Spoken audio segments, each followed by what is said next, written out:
This is Grayson County Cougar football on K105. Tonight's Cougar football contest is sponsored by Future Designs Building Materials, Midway Pharmacy, Owensboro Health, Twin Lakes Medical Center, Scotty's Contracting, and Stone, Western Kentucky Regional Blood Center, Your Global Getaway, and by Grayson County School.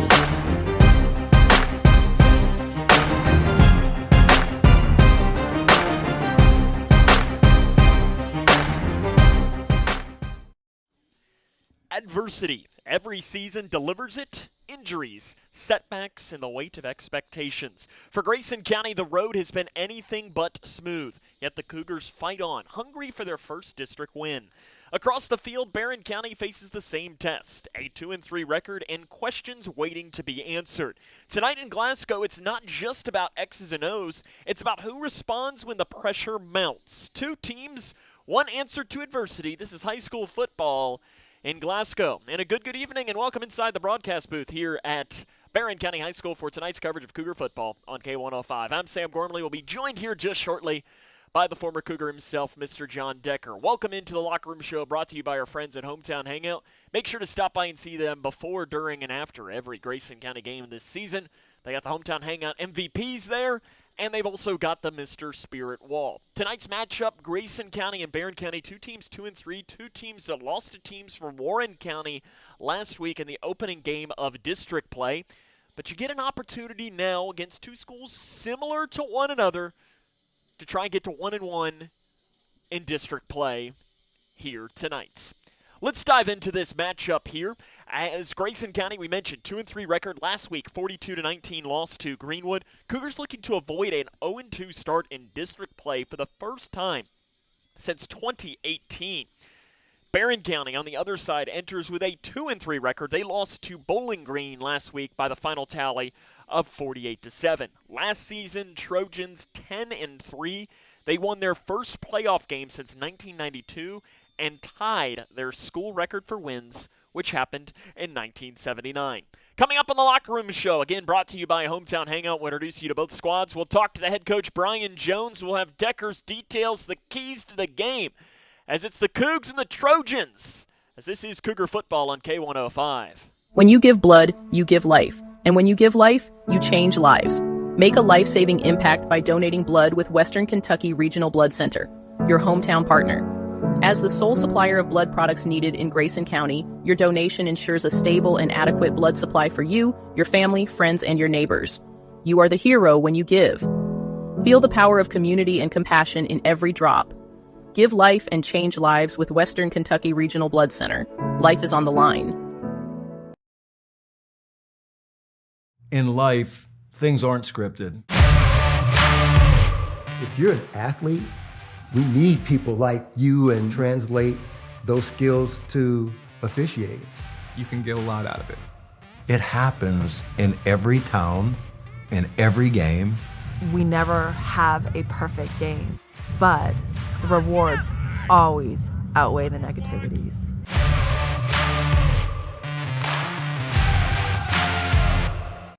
Hi, I'm Bob with Hometown Hangout Sports Pub and Grill. You might have noticed we don't have fancy decor or celebrity chefs. It's true, we've ignored the trend of upscale dining and extravagant renovations. That gets pretty expensive, you know. And in the end, it's the customer who pays for those upgrades. Not at Hometown Hangout. Our guests come to us for one thing, to have a great time. Whether you're with the family, the whole team, or just friends, you'll love our fun atmosphere, exciting games, and great food. Hometown Hangout on West White Oak. See you after the game.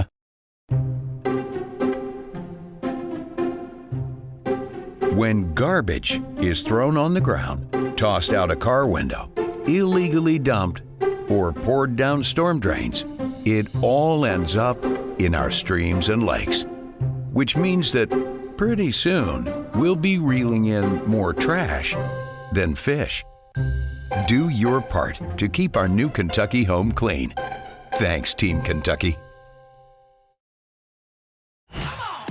Cougar football on K105.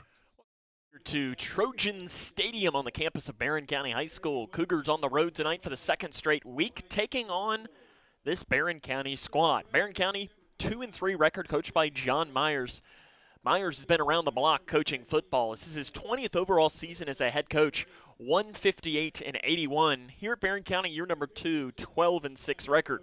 Briggs Harris is the starting quarterback, 26 of 47 passing for 334 yards, 1 touchdown, and an interception. Harris can run the ball, 38 carries for 124 yards. Dalen Thomas, he's the name we're going to be calling a lot for this Barren County squad. 45 attempts for 377 yards and a team-high 4 touchdowns. You'll also see him go out of the backfield, 4 catches for 51 yards. Corbin Wells, 25 for 151. Jackson Bird, 14 for 83. He's the guy that they'll give to closer to the goal line. Jordan Harris, he has 8 carries for 38 yards, but he will not play tonight for the Trojans. Jackson Bird is the favorite target, 10 catches for 97 yards. Weston Shelton has 4 for 71. Harris, though, again, who will not play tonight, has the lone touchdown catch this season. Scoring offense has been a struggle for Barren County. 16 points a game, but they scored 39 in a win against Metcalfe County. If you take that game out, they're averaging only 10.3 points per game. Very similar to Grayson County, where the offense has struggled this year.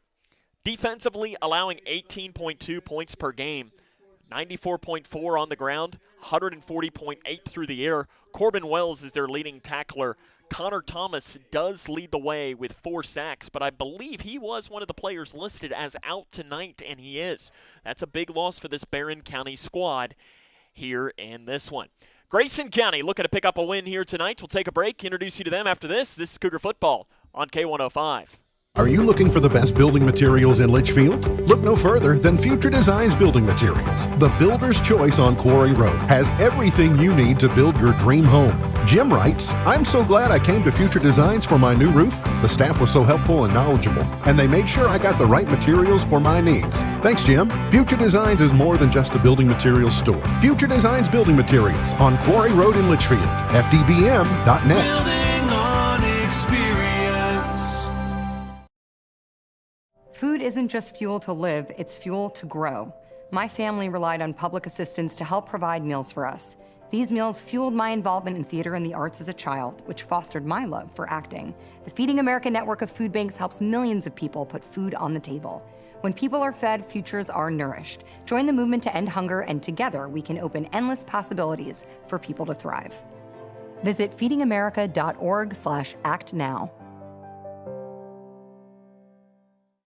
Midway Pharmacy is your trusted local partner in health and wellness, offering free delivery so you never have to worry about picking up your medications. The friendly staff knows you by name and is always ready to assist you. Living and raising our families in the same community, they understand your needs. With a wide range of services and personalized care, Midway Pharmacy is here to make your life easier and healthier.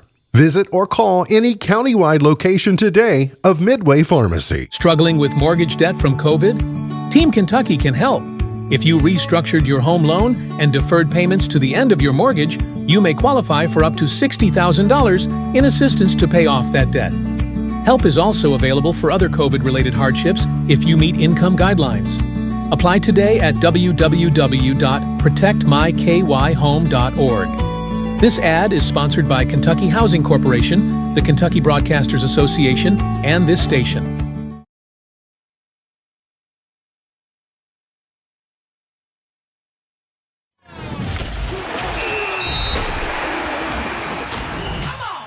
Cougar Football on K105.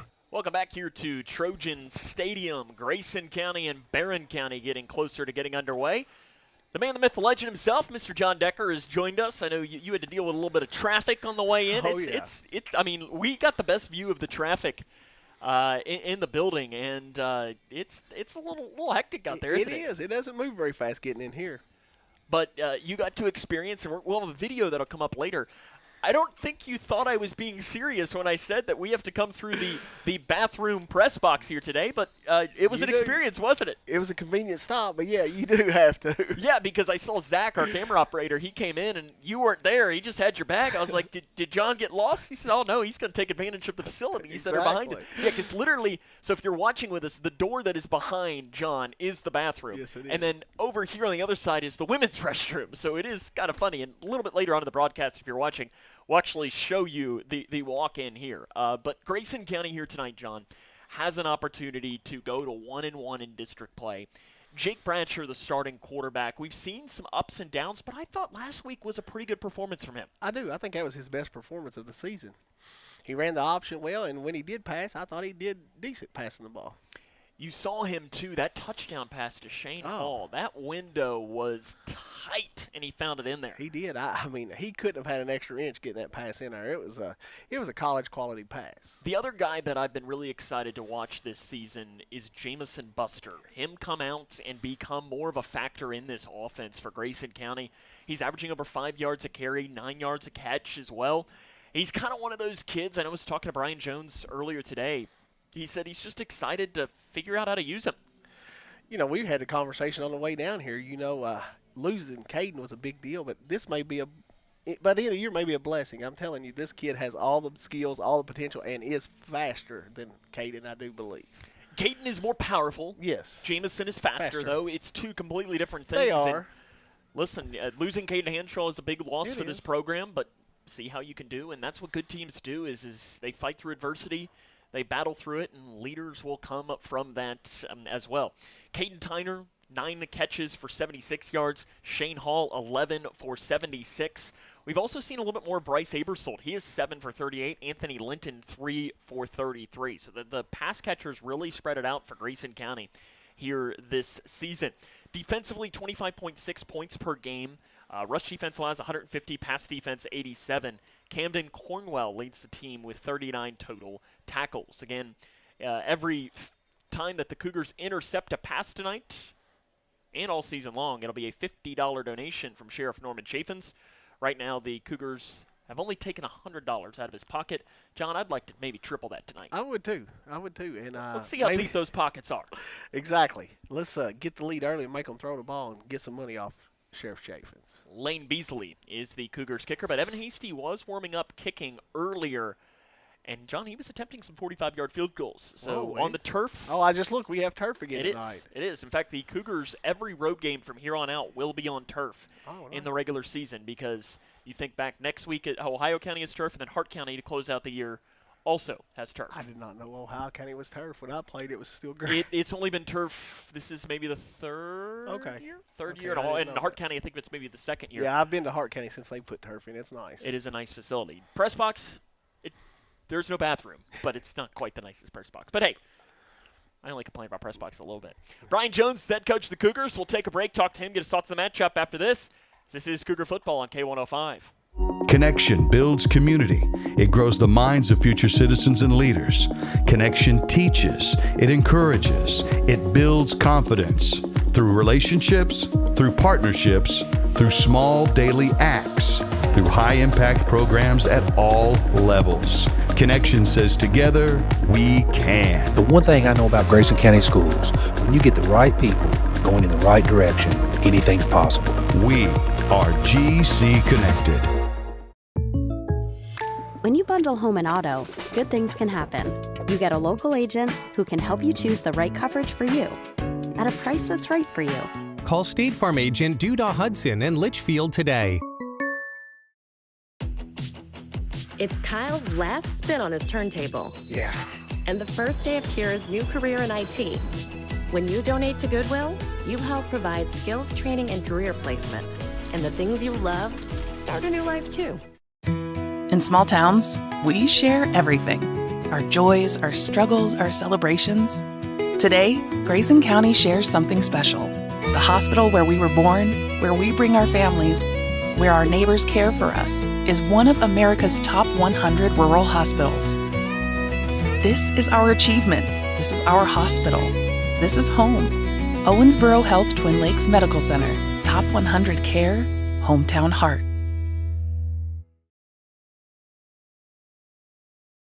Smith Overhead Door isn't just about opening and closing. We're about safety, security, and style for your home or business. As a future designs company, we're lifting expectations across Grayson and surrounding counties with top brands like CHI and Chamberlain. Hey there, I'm Kevin Brooks with Smith Overhead Door. Whether it's a sturdy LiftMaster for your garage or a sleek Clopay door for your shop, we install and service with a commitment to reliability. Smith Overhead Door, we're opening up possibilities. Secure your entrance at SOHD.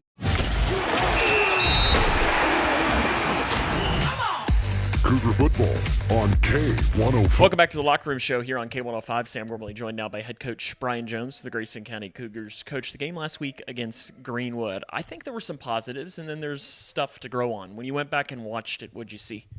Well, I think we got confirmation that offensively, kind of what we were doing, that 3 yards in a cloud of dust and just trying to have gritty, long sustaining drives, was being executed pretty well, I felt like.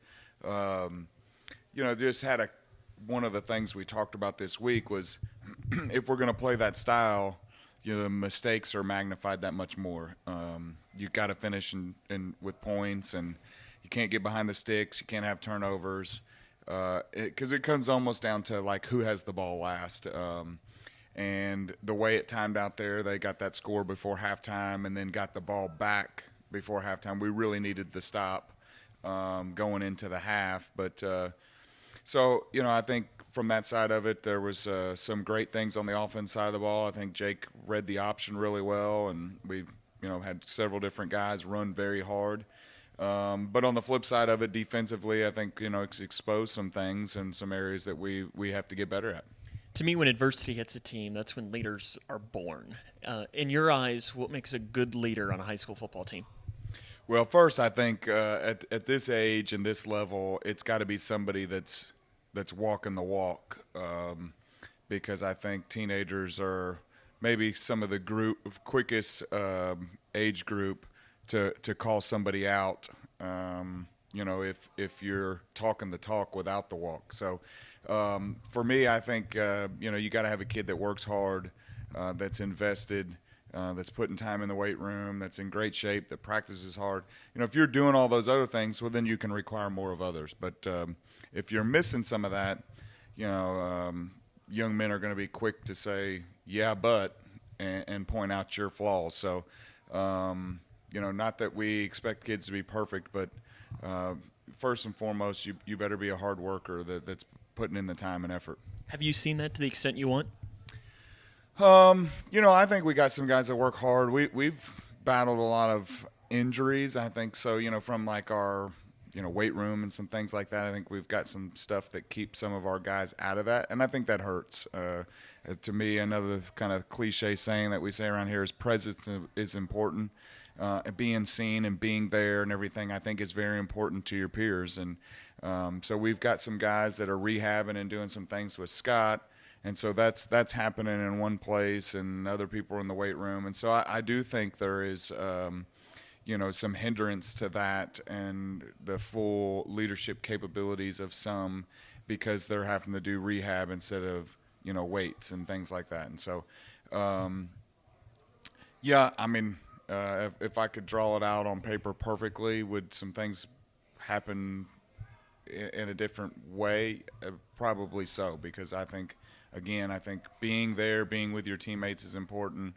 Not that doing some of the other stuff isn't, but I think it would help. But no, I think we've got some really good leaders. I think Ethan Mudd and his style of play and just his lifestyle in general, I think makes him a good leader. But he's not a real vocal guy. He's pretty quiet.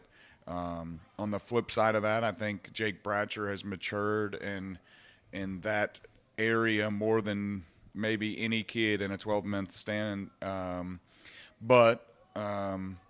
I think he's one that has had shoulder injury from a few weeks back, and then he's been battling some turf toe. So he's not always necessarily with us. But I think he does a really good job of trying to require more and ask more out of his teammates. I think he's growing into a nice leader for us. So we definitely have some quality leaders and some guys that I think as they graduate through this program are going to be great young men. As a Bengals fan, you're saying one of my trigger words of turf toe right now. I can't have that right now. John Myers, the head coach for Barren County, you all go way back. What are the characteristics of him and his teams usually? You know, they're going to be a run-first team that tries to sneak up on some play-action stuff and get you over playing the run and throw one over your head. You know, I think they've got some misdirection and some things where they really get you over playing a certain play, whether that's their fullback ISO or something inside, and then they hit you with kind of a counter or something where they fake the inside run and then hit you on the end around with a wing coming around. But his guys have always been, even when he was at Russellville, have always been really gritty and kind of tough, physical teams, hard runners.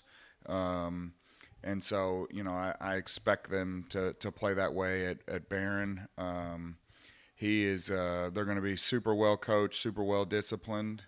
And so I don't look for them to make mistakes and turnovers and things like that. And so, you know, we're going to have to hang with them in that standpoint. You know, we can't have the penalties and the turnovers and them be error-free in those areas.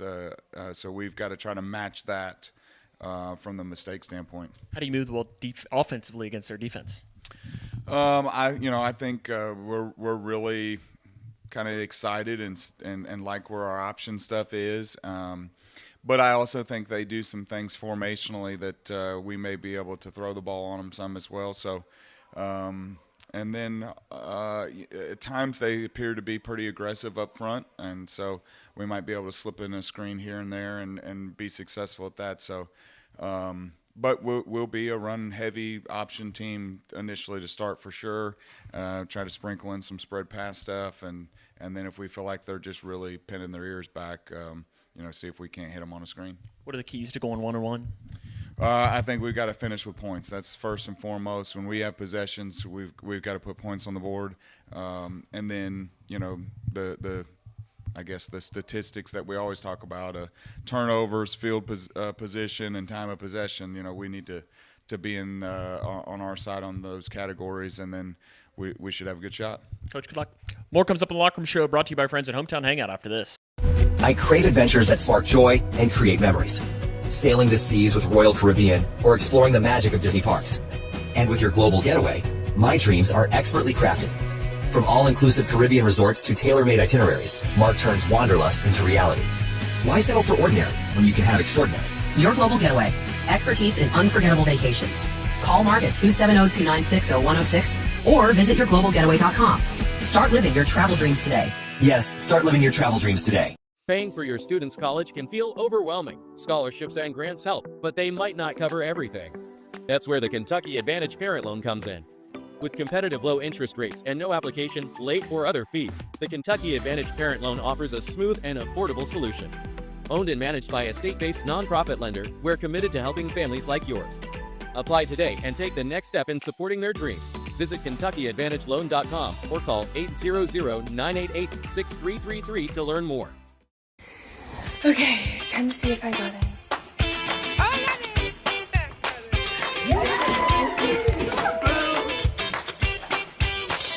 Yes! It is my honor to welcome you to the class of 2029. See you, teacher! Congratulations and welcome to the Big Blue Nation! Everyone deserves a bright future. Find your future at futurity.org. When I grow up, I want to be a ballerina. Because dancing makes me happy. I get to entertain people, and nothing makes me feel more like me. PI impacts millions of children's lives. Early and accurate diagnosis and treatment gives children like Olivia a chance to achieve their dreams. It takes a great team to put on a show. It also takes a great team of caring people to keep a dream alive. And now my dreams are coming true. For more information, visit our website at info4pi.org. Cougar football on K105. Welcome back here to Trojan Field on the campus of Barren County High School, where it's about time for Grayson County and Barren County, and now time here for Decker's Details, the key to the victory here for this Cougar football team. What do you got?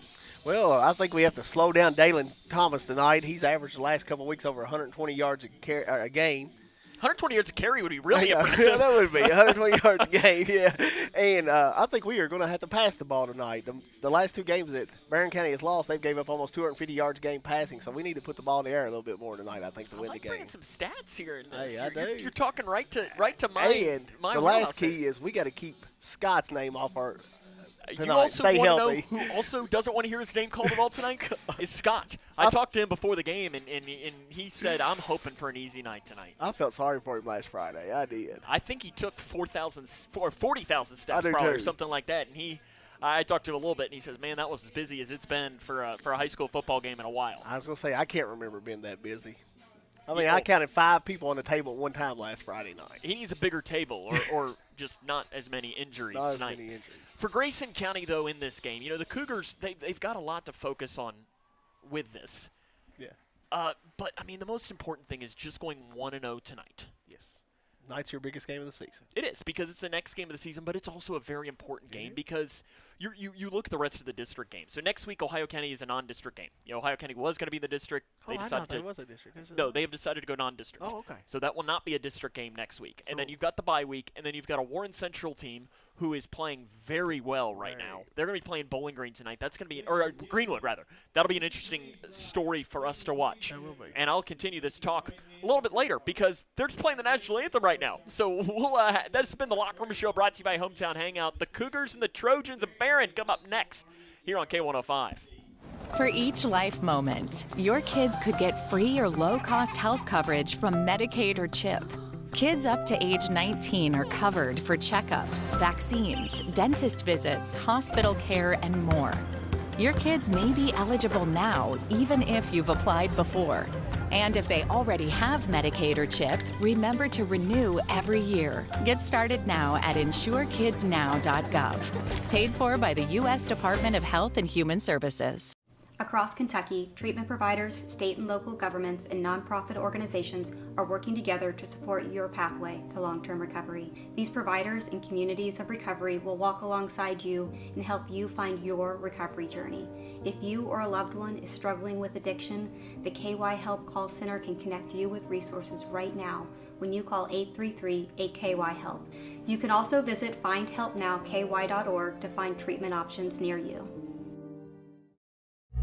Everyone has a ritual, that small thing that keeps us focused. A habit we never skip to clear our minds and elevate our performance.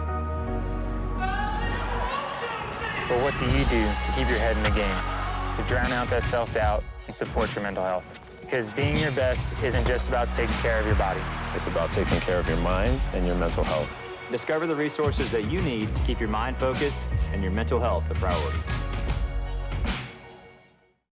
Measles cases are on the rise, but there's good news. The MMR vaccine is the safest way to protect yourself and your community from measles, mumps, and rubella. Measles isn't just a rash. It can lead to serious health issues like pneumonia and brain swelling, even in healthy kids. That's why doctors recommend 2 MMR doses for lifelong protection. And cost shouldn't be a barrier. Many vaccines are free, even without insurance. Call 855-598-2246 to find a provider near you. This message is paid for by Kentucky Voices for Health, the Kentucky Broadcasters Association, and this station.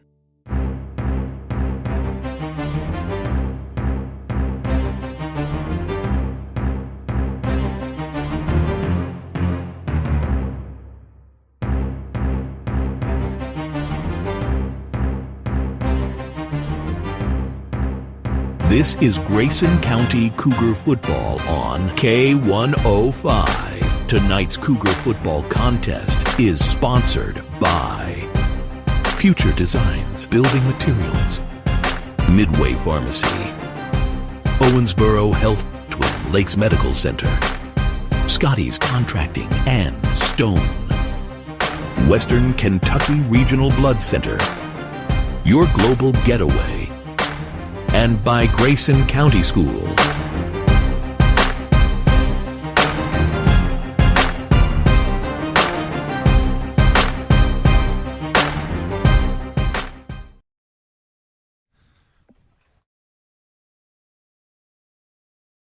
Welcome to Barren County High School for the Cougar football district game against the Barren County Trojans. I'm Sam Gormley. He's John Decker. Well, they've stopped the clock now, John, as they had 1 minute, which was going to be perfect for us, but they haven't even done the play or the coin toss yet, and we got two different jerseys. In fact, they've switched jerseys. Barren County was wearing maroon jerseys during warm-ups. They've now switched to, is that black or gray, John? I don't know if it's black or brown. I believe it's black with the I'm loving the numbers. They're massive numbers out there on the field.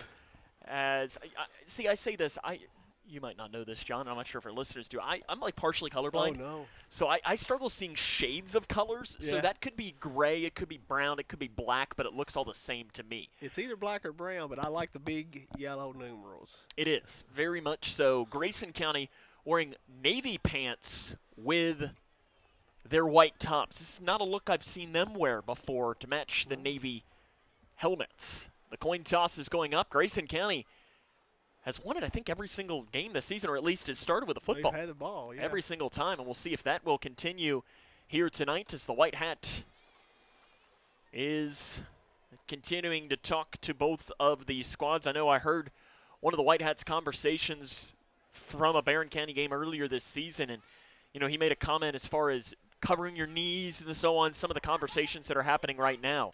The coin toss is up. And it looks like Barren County has won the toss. At least that's how I read it. That's the way it looked, yes.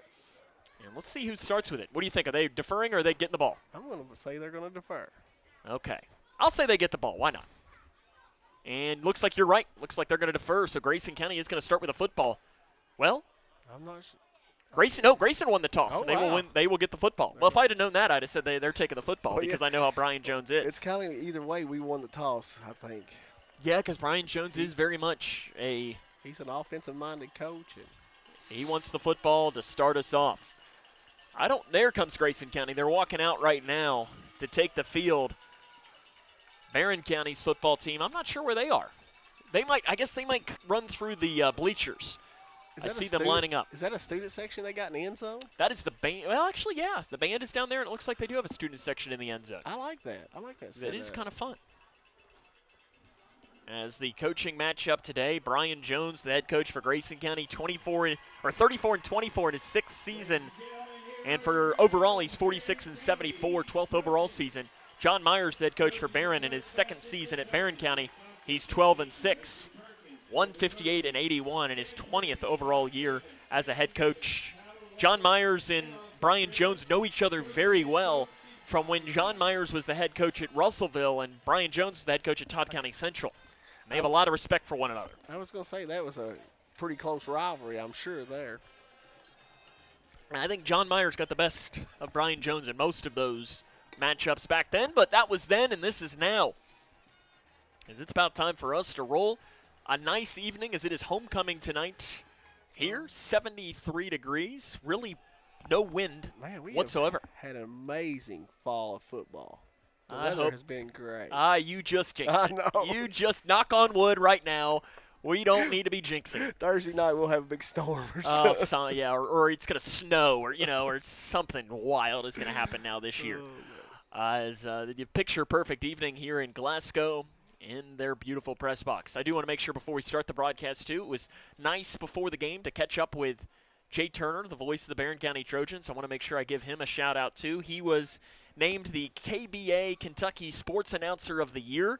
I know they're going to be recognizing him at halftime tonight. John, it's very interesting considering the other finalist for that award was me. Yeah. And they picked what a night to pick to recognize him. Might have been a little on purpose. I kid, though. Jay is good guy. And when I saw the nominations, it was as if you're an NFL player and Tom Brady's the other one up there. Yeah. It's like, well, it was fun while it lasted.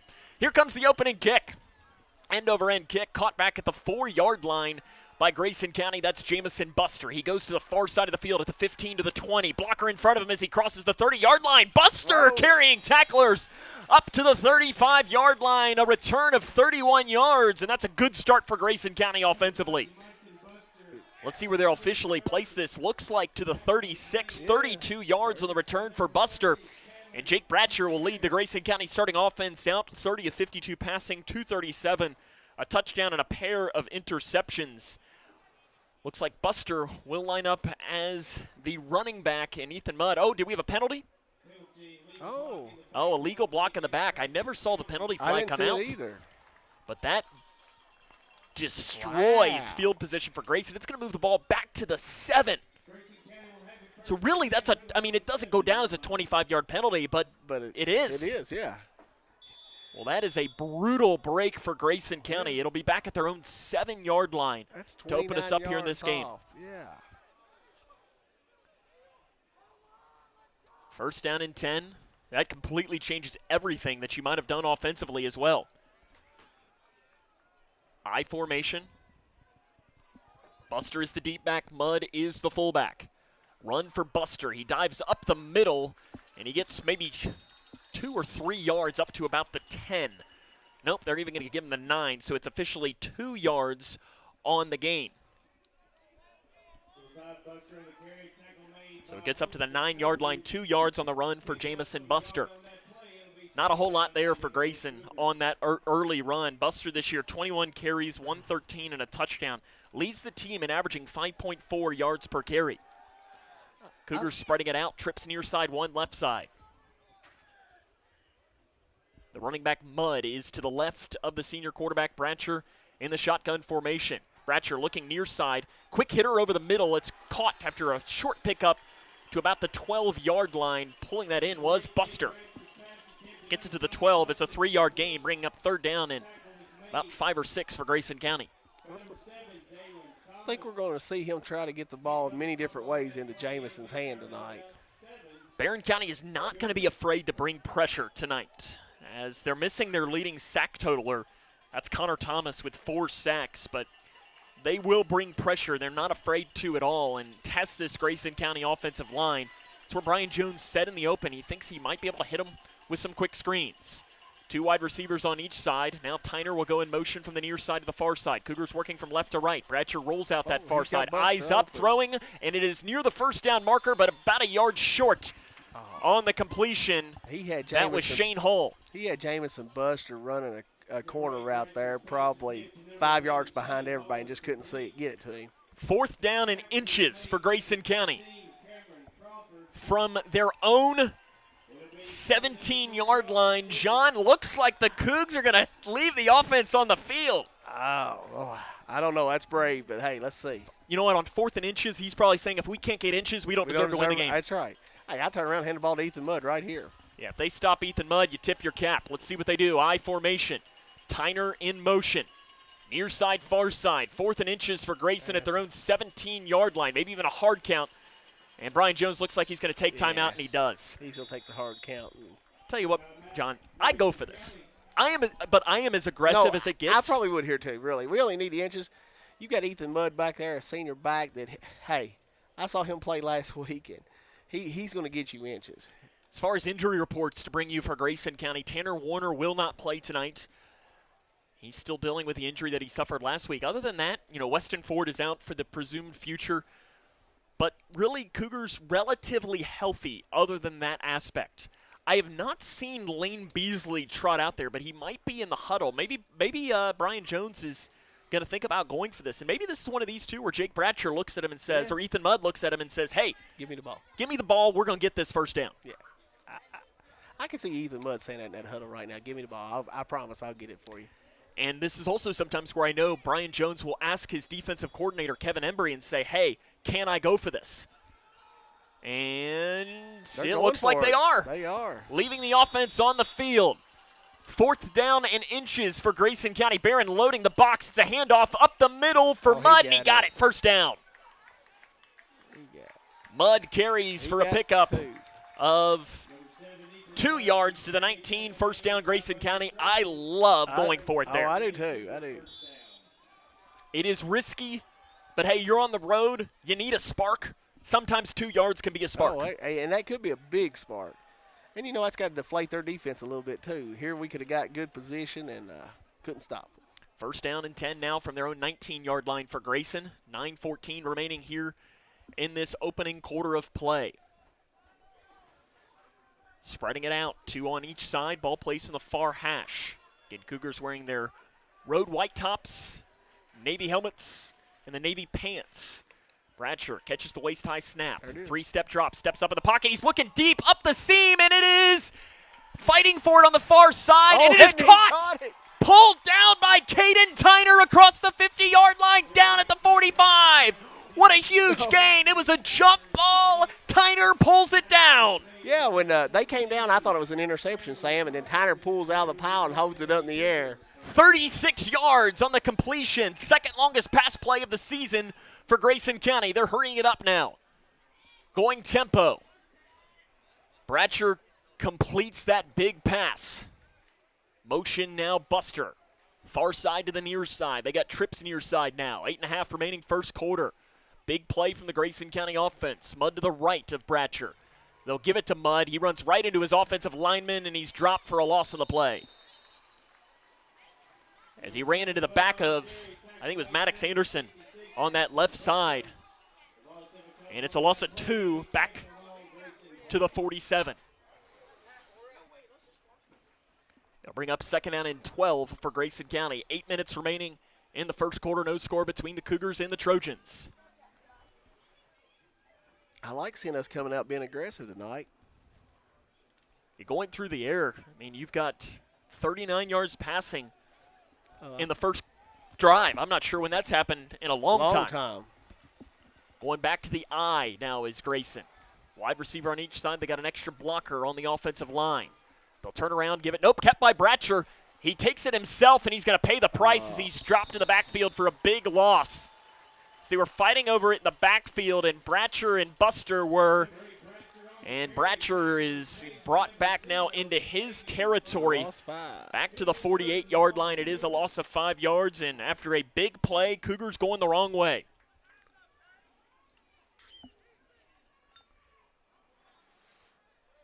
We've seen now twice, though, John, the Cougars have had opportunities up the seams. As I think it was Shane Hall up the seam on that long pass. He went far side to Tyner, who was in coverage, but Hall was wide open up the seam. And I saw and the Cougars going to have to take a timeout as they took a long time to get that play in. They took a peek at the play clock, and there was 5 seconds left in the play clock, and the second timeout taken on this opening drive by Grayson County. Usually stats don't lie, and it showed that we can pass the ball looking at the stats this year on their defense. Couple of scores to bring you. Henderson County leads Central Hardin 7-6 early first quarter there.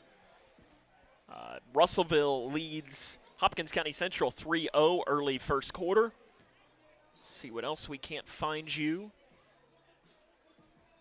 Paducah Tillman takes them only 1 minute to score against Allen County Scottsville. They lead 7-0. Bowling Green leads Cal 14-7 early in the second quarter. Owensboro leads Apollo 1 minute into the game 7-0. And Trinity leads St. X 7-0. Those are a couple of the scores from around the Commonwealth. Third down and 17 for Grayson from their own 48-yard line. They need to get it to the 35 of Barren. Long way to go. They're going to hand it off to Mudd. Left side run, breaks a tackle, crosses the 50-yard line, and gets down to about the original line of scrimmage for Mudd. Decision time here for Grayson County, and you probably are going to punt. Now, see, you're on your side of the field, momentum. I go for it here, Sam. I really do. Let's see what they do, as that was a gain of 6 on the run for Mudd. And they are going to go for it, as Lane Beasley was out there, but Caden Tyner comes in and says, nope. Get back out. Buddy, take your shot on the sideline there. And maybe this is an arm punt. Maybe you throw one deep and see what might happen. Maybe you get pass interference. Intercepting is as good as a punt. You know, hey, see what happens. 2 on each side. Whistle blown before the play. I think we're going to have a Barren County timeout. And Barren County will take a timeout. We'll take it with them. 6:04 remaining here in the first quarter. Grayson and Barren tied at 0. This is Cougar football on K105. When you give blood, you give life. And when you give life, you change lives. Make a life-saving impact by donating blood with Western Kentucky Regional Blood Center, your hometown partner. As the sole supplier of blood products needed in Grayson County, your donation ensures a stable and adequate blood supply for you, your family, friends, and your neighbors. You are the hero when you give. Feel the power of community and compassion in every drop. Give life and change lives with Western Kentucky Regional Blood Center. Life is on the line. In life, things aren't scripted. If you're an athlete, we need people like you and translate those skills to officiating. You can get a lot out of it. It happens in every town, in every game. We never have a perfect game, but the rewards always outweigh the negativities.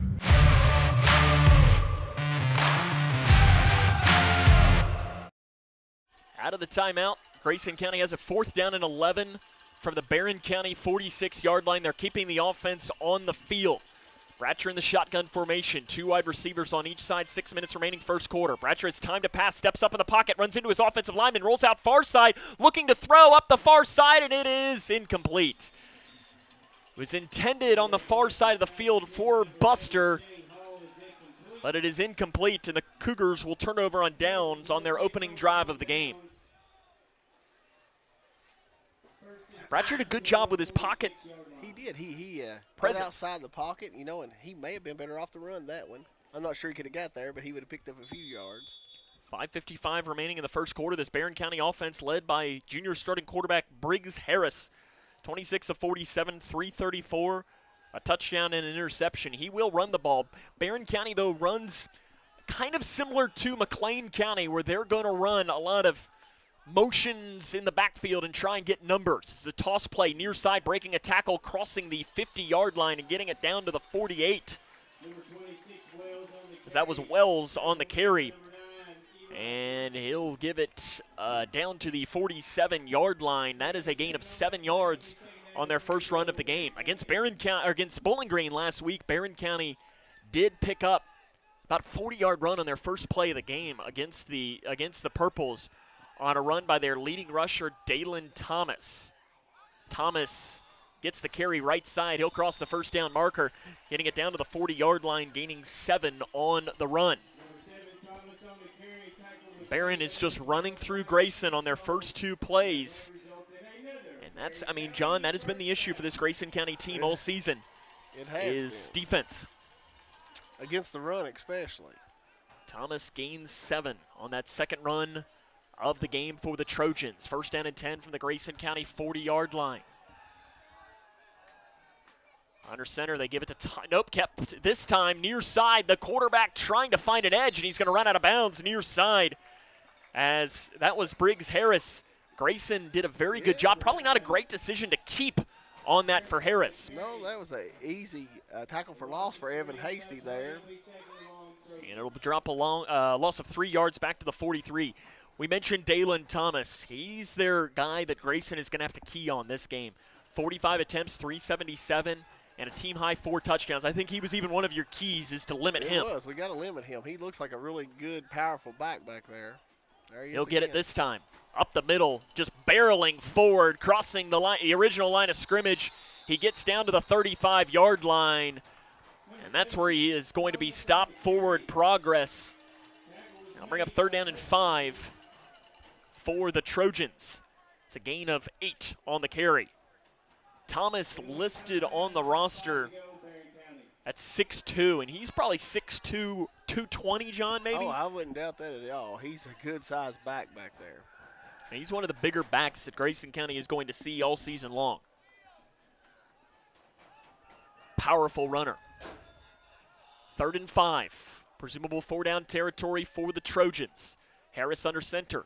Split backfield. Nope, it's a sweep play near side, jet sweep. Hasty had the runner at first, but he dives forward near the first down marker as it was the receiver Bird coming from the far side to the near side on a reverse. They gave it to him. He carries it for 4 yards to the 31. It'll bring up 4th down and 1. Big play for this Grayson County defense coming up. Trying to get off the field. Big play. They're going to hurry up here, it looks like. They are. Harris goes under center. 12 men on the field. No, he got out. And whistle blown. What is the penalty? I don't know. It's thrown by the near side judge. I didn't see an offside or anything. Is it an illegal shift?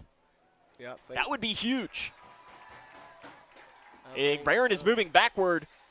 Illegal procedure called against the Trojans, moving it back. That now makes this 4th and 6. That's a huge penalty. Difference. This would be a big stop for this Grayson County defense. 3:15 remaining here in this first quarter. No score between the Cougars and the Trojans. From the Grayson County 36-yard line, they need to get it down to the 30. Triangle of receivers to the right side of the line. Harris rolls out far side. He's looking to pass, throws it off in the flat. It's caught short. Oh. Turnover on downs. Jamycen Buster makes the big hit on the far side, and the Cougars will get the football back with 3:10 left in the quarter. Great play made by Buster. You know, he read that perfect Sam and come up, and he made a good form tackle, and he wasn't going to let him out of his grasp there. It was a gain of 2 yards on the play, but again, huge play made by Buster to give the Cougars the ball back on their own 36-yard line. They had some success going through the air on that opening drive. It's a toss play to Buster near side, trying to find the edge, and he's dropped for a loss. Back to the 33-yard line. It's a loss of 3 yards, and Grayson County's offensive line is just getting abused on the inside right now. Loss of 2 on the run for Buster. That's the thing with those toss plays. If there is a mismatch on the defensive line, John, toss plays take a while to develop, and I don't know that it's the thing you want to play against a team that might be better than you up front. Up front, yeah. Yeah, they're probably more physical than us up front, so I'm not sure. I think you want to bust it up the middle, quick handoffs, get up, or like say, pass the ball out. Or my favorite run play is not a run play, it's a screen, but it's an extension of the run game. It is. Especially when you have an aggressive defensive lines. Bratcher rolls out far side, has someone in the flat. Buster will give it to Buster. He catches it at the original line of scrimmage. Did a little stutter step, and he's dropped for a short pickup up that far side of the field. Looks like they're going to put him out of bounds at about the 34-yard line, which was the original line of scrimmage. Looks like 2 yards. 3rd down and 10 for Grayson County. 2:12 remaining first quarter. Do we have a penalty? Yes, it's a penalty on Grayson. It has to be a hold, I would assume. I see it now sitting in the vicinity of a hold. Let's see what it is. It's a decision here for John Myers. Are you taking 2nd and 20 or 3rd and 10? Holding called against Grayson County, and they're going to accept the penalty. It's kind of your decision. Would you have done 2nd and 20 or 3rd and 10? I would have done 3rd and 10, I believe. I think I agree. Especially as good as your defense is playing. I mean, Grayson's had the one big play, but right now Cougars have 6 rushing attempts for 1 yard. Yeah, we've got to get this rushing attack going to help open up the passing game. 2nd and 10. 2:12 remaining. Here in the first quarter, no score, Grayson and Barren. Offset I formation. Bratcher, play fake. Has time to pass, steps up in the pocket. He's floating near side, and it is intercepted by Dalen Thomas. Not a good throw at all by Bratcher as he threw from the far side to the near side. He was giving Tyner another chance to go up and get it, but going up against Dalen Thomas is not going to be a recipe for success. No, and he floated that. You put that much air under it, it's hard not to get intercepted. That's a punt. That is. Dalen Thomas gets the interception for the Trojans. And it's their 4th interception of the season for Barren County. And the first for Thomas. See what the Barren County offense can do. They went turnover on downs on their last drive. 2:02 remaining. Harris to pass. Floats it up the seam, and that ball is incomplete. They had a receiver open. Streaming down the field was Weston Shelton. Oh, he was wide open. And he was wide open, and if the safety Johnston would have turned around, I believe it was Johnston, they might have had a chance at an interception. Yeah, I just don't think he can locate the ball. If he'd have turned and get located, I think he had a good chance to intercept that one. I just got a score update down on our, my group chat, John. Yeah. And I'm assuming this is a typo, but it says at the end of the first quarter, Butler County leads Edmondson County 1-0. Yeah, I think that's probably a typo because I've never seen a 1-0 football game. That would be impressive if it was. Handoff Thomas. He comes near side, wrapped up by Hasty, but Thomas is just such a big – no, it wasn't Thomas, rather, on the carry. It was Shelton. Wells. I was going to get it at some point. Down to the 31, gain of 7. He's a big back, too. Yes, he is. I didn't realize both of them were this big. Wells, he only listed at 5'9", but he's sturdy. 3rd down and 3 coming up for the Trojans. The Cougar defense had a good stop last time. Let's see if they have another one here. The penalty helped out a lot. Split backfield. Give to Thomas. Right side, 1st down. He'll get it down to the 27. He gets 4. He only needed 3. And the Trojans will be able to move the chains.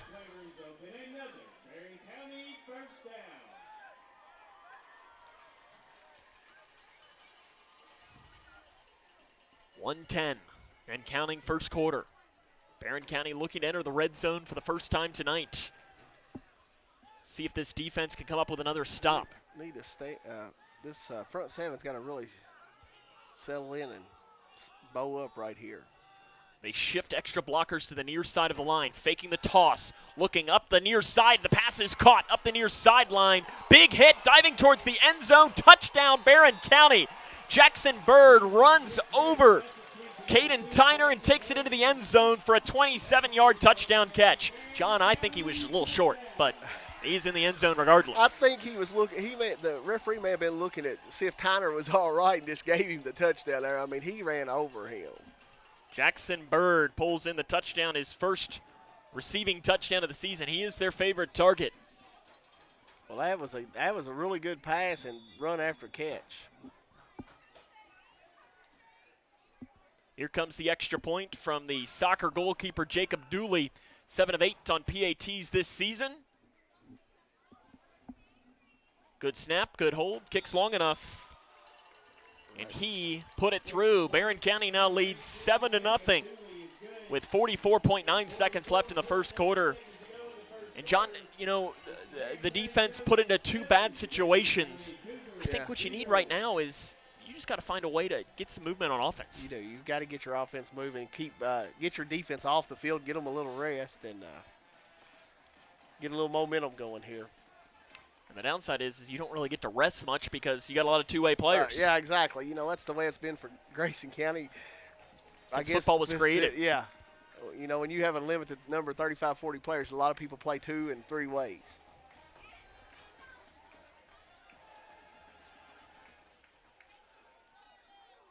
Let's see if Buster can bust one here. We've been waiting on it all season, and he had a good return. He did. You know, it got called back, but he had about a 30, 35-yard return there. Set to kick off for the Trojans, number 18, Jacob Dooley. Set to receive for Grayson County, number 2, Caden Tyner. Number 5, Jamycen Buster. Jamycen, I like that there, as the PA announcer says. Kick comes, and we have a whistle blown. We're going to have a false start on the kickoff. You don't see that very often either, John. I'll move it back. And that was kicked to Buster. Yeah. Buster throws it up to the official. How about Buster there showing off an arm of about 40 yards, throwing it back to the official, says, yeah, kick that again. Give me an extra 5-yard start here. The score of Edmondson Butler was 0-0, too. Okay. I know you weren't expecting it to be 1-0. I thought maybe it was a safety 2-0, though. But then again, you know, I think that game is being played in Morgantown. Crazy things happen in Morgantown sometimes. Do. And I know how they count down there, too. So I mean. Well, that's you. That is John that said that. That is not me. That was John I can that say said that. My wife's a teacher down there. I can say that. 44.9 left in the 1st quarter. 7-0 Barren. Here comes the kick. Doing it one more time from Barren after the false start on the kickoff. And it's a good kick. Buster catches it at his own 11-yard line. This time takes it straight up the middle. Hits the 30-yard line. And he's dropped low. I'm going to say up near the 35 on the return for Buster. Still a return of 24 yards. Yeah, 24-yard return. Not bad. This is always very interesting if you're Jake Bratcher. How do you respond from an interception? Yes. And it also, I want to see how Coach Jones reacts if he comes back out and lets him air it out the first play. I would. I would too. Give him some confidence. Say, hey, it's not on you. We trust you. And they're going to line up in the shotgun. They do have a wing back. Offset tight end there on that right side, kind of an H-back of sorts. Situation. They're going to give it to Mudd up the middle. Mudd barrels forward for a couple of yards up to, we're going to say either the 37 or the 38-yard line. Officially, they're going to say 37, 2 yards on the gain for Ethan Mudd. Grayson will not need to snap it again in this quarter if they do not want to. They trail 7-0. You know, they look like they might snap it one more time. Get it off. Or maybe they'll try a hard count if they want and see if they can get 5 free yards. Under center, 5 seconds left in the quarter. Bratcher is going to snap it. Nice Triple option fullback dive up the middle to Mudd. He'll get 2, maybe 3. And we'll let you know officially how much it is. They're going to say 3 up to the 40-yard line. End of the first quarter. Grayson County trails Barren County 7-0. As this is Cougar football on K105. Hi, I'm Bob with Hometown Hangout Sports Pub and Grill. You might have noticed we don't have fancy decor or celebrity chefs. It's true, we've ignored the trend of upscale dining and extravagant renovations. That gets pretty expensive, you know. And in the end, it's the customer who pays for those upgrades. Not at Hometown Hangout. Our guests come to us for one thing, to have a great time. Whether you're with the family, the whole team, or just friends, you'll love our fun atmosphere, exciting games, and great food. Hometown Hangout on West White Oak. See you after the game.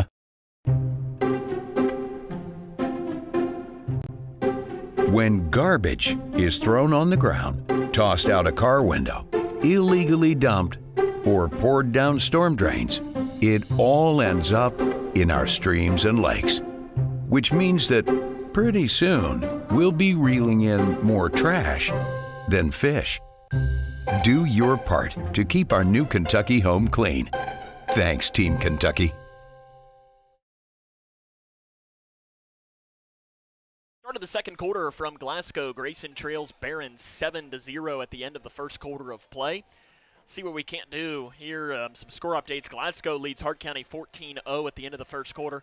Want to give, send our best to the Hart County community. Obviously, dealing with a tragic loss. They are playing football tonight, and I can't imagine what that team is going through and playing football with obviously an extremely heavy heart tonight. Franklin Simpson and Warren East tied at 7 at the end of the first quarter. Somerset leads Metcalf 14-0 at the half.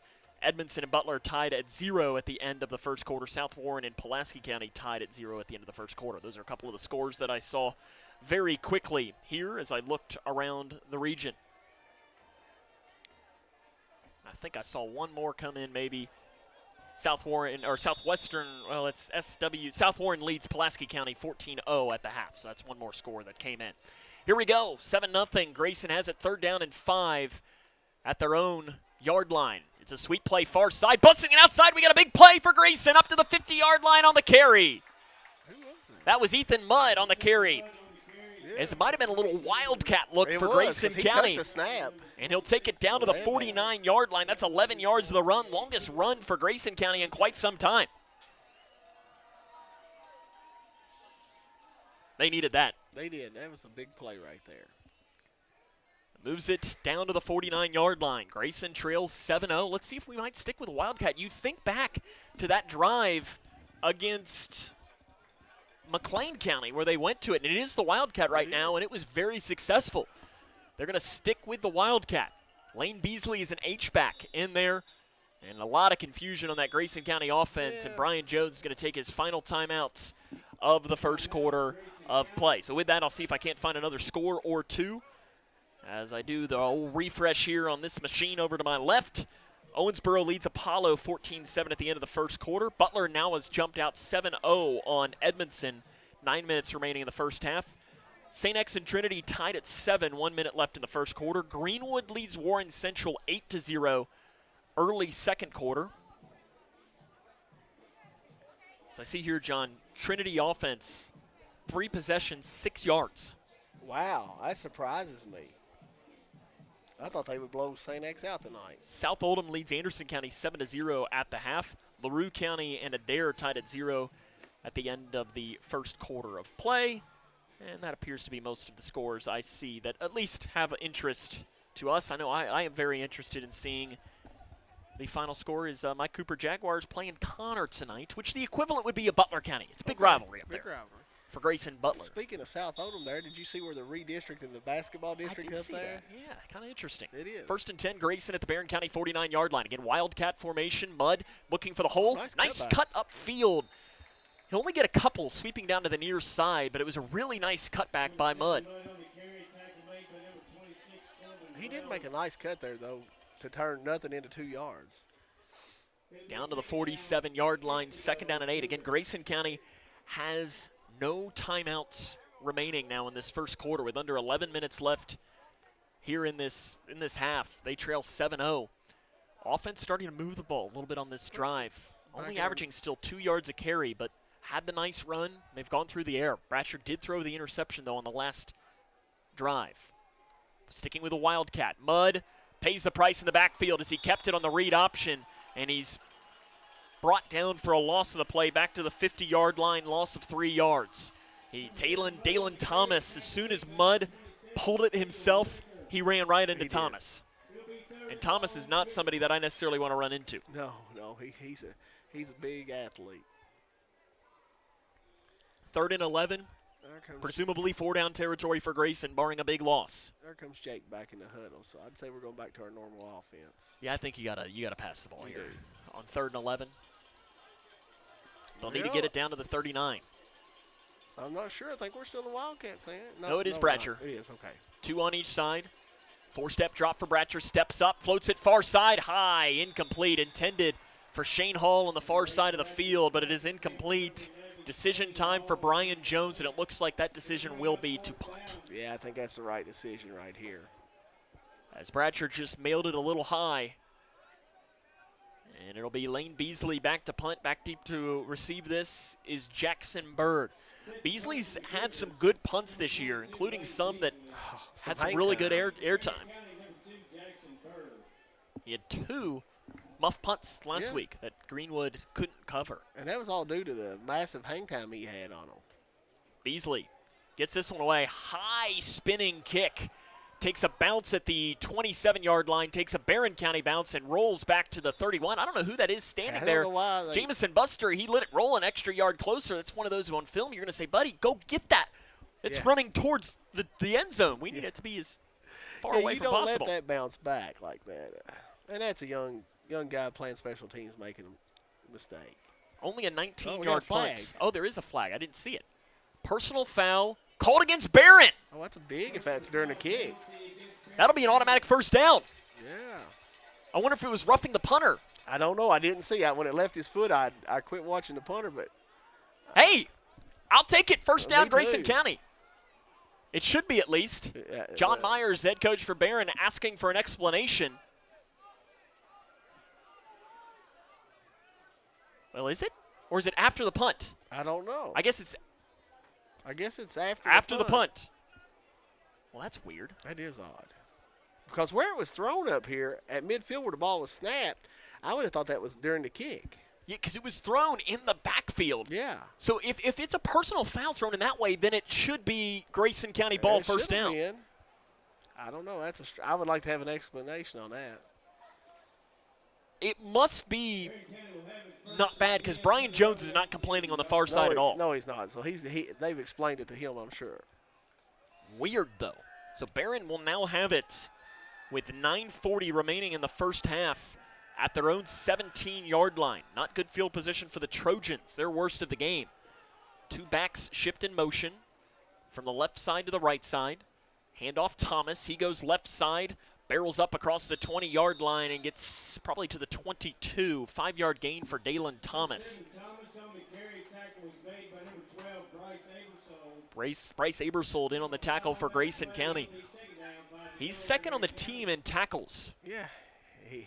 Him and Camden Cornwell both have made a lot of tackles this year. Abersold's kind of stepping into that role vacated by Caden Hanshaw, and he's taken it and run with it. 9 minutes remaining in the first half. 7-0, Barren leads Grayson. Harris under center. Thomas comes near side. This time hit low. Nice tackle by Ethan Mudd. Thomas does get it to the 25, 3 yards on the gain, but Thomas has been averaging a ton per carry right now. I mean, he's averaging 6 yards a carry, so holding him to 3, you'll take that.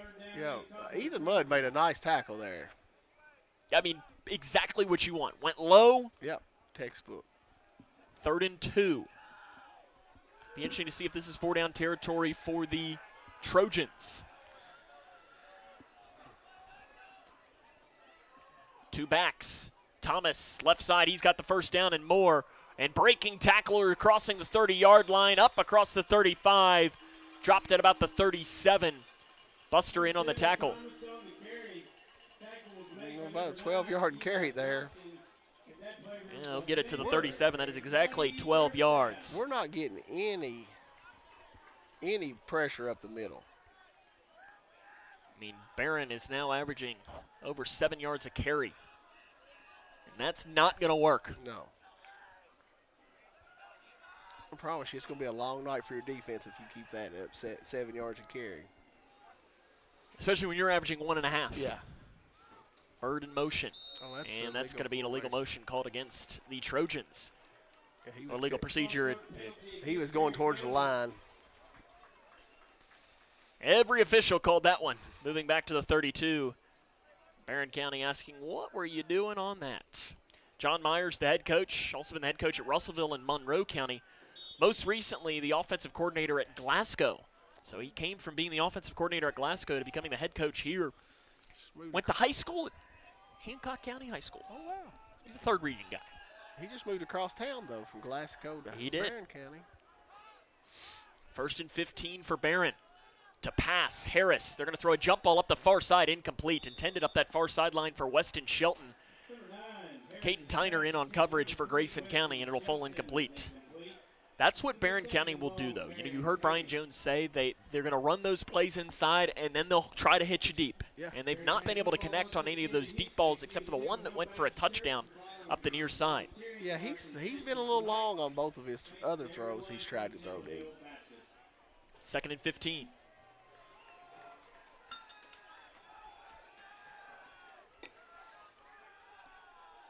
Harris kept himself, gives it to the second back who breaks through up the middle. Shoestring tackle crossing the 40-yard line up across the 45. The carry given to Wells, and they give him, they give him a great spot there down to the 47. Huge gain on the run of 21 yards. So they faked the handoff to Thomas. Wells was right behind him. Gave it to Wells, and Thomas acted as a fullback. Somebody, I don't know who it was, made a heck of a tackle there to save a touchdown. Shoestring tackle. But a gain of 21 on the run for Wells. I think it was Johnston, it made that tackle, their safety. 1st and 10 from the Grayson County 48-yard line. Giving it to the sweep play, near side. Barreling over, tacklers getting down across the 40-yard line. That's the run by Jackson Bird. Bird, another big back at 6'3". He's already got a receiving touchdown today, and it looks like he might have just enough for the first down. Gain of 10, and it is. Move the chains down to the 37. 6.5 left. Is Cornwell 42 this week? Yes. Okay. Because I was like, I thought that's who made the tackle.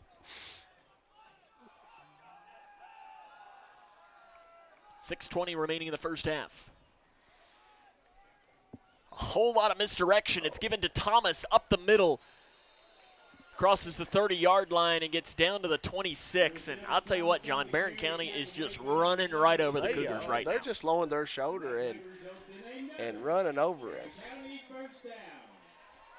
They are doing whatever they want offensively against this Grayson County defense. I've got a feeling when they go in halftime, Coach Jones and Coach Embry is going to tell them they're going to have to toughen up, man up here, because they're just getting.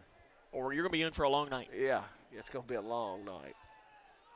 Under 6 left first half. Barren leads 7-0, but they're about to knock themselves into the red zone again. Kept this time by Harris. Quarterback sweeper near side. He'll carry it down. There is a penalty flag thrown by the side judge. Kind of thrown in a weird spot. It is kind of a weird I'll be interested to see what this penalty is. Probably in the vicinity of a hold. But I don't know. It is on Barren, and it's called on a holding called against Barren. The official didn't do a great job of backing up to show us. It's hard to see. John, our bathroom is on the side of the field Grayson was just on. So we are on the opposite 30. Yeah, it's a long ways away, and he was up close to the sideline. Let's see where they'll place this here. So they're going to count the play, and it'll be to about the 20. Only turns out to be a 6-yard gain on that one. 5:35 left. First half. Harris under center. Man in motion, shifts from the high side to the near side. Twirling out, now throwing backside, wide open is Thomas. Thomas crosses the 25-yard line, shoestring tackle down at the 20 for Grayson County. Thomas had a whole lot of open green grass. Yes, he did. And Tyner saved a big gain there. Tyner made a nice tackle there. Jimmy Lear made the tackle is what the official or the PA announcer says. It's a gain of 6. Or, well, let's see. Maybe they're going to say the 22, only gain of only 5 on that. But that play, when it set up, John, I thought, uh-oh, that's a touchdown. I did too. I thought it was a touchdown. Because there was a whole lot of green space. Jimmy Lear saves the touchdown. 2nd and 5.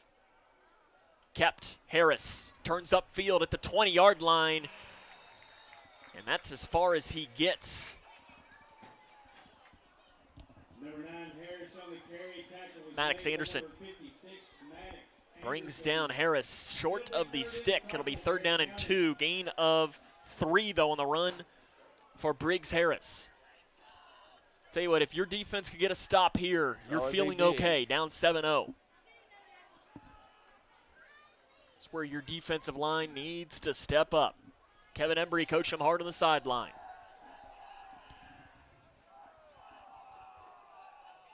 Harris gives to Thomas. Thomas is wrapped up, and it'll depend on the spot. Cornwell was the first man in there, along with Lane Beasley. I think he might be a yard short, John. I do too. I think he's short. Gain of 1. 4th down and 1. You got to look at this defense. If you're Grayson, you say, boys, how bad do you want it? Exactly. This is where you prove it right here. You were a former, defensive lineman on the interior. Frothing at the mouth is what you should be.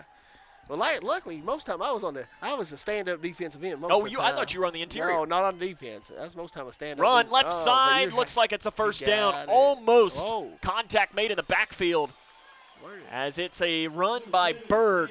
He got about 7 yards on that. That was Thomas, rather, on the carry down to the 9-yard line. Gain of 9 on the carry, and it'll go into the red zone.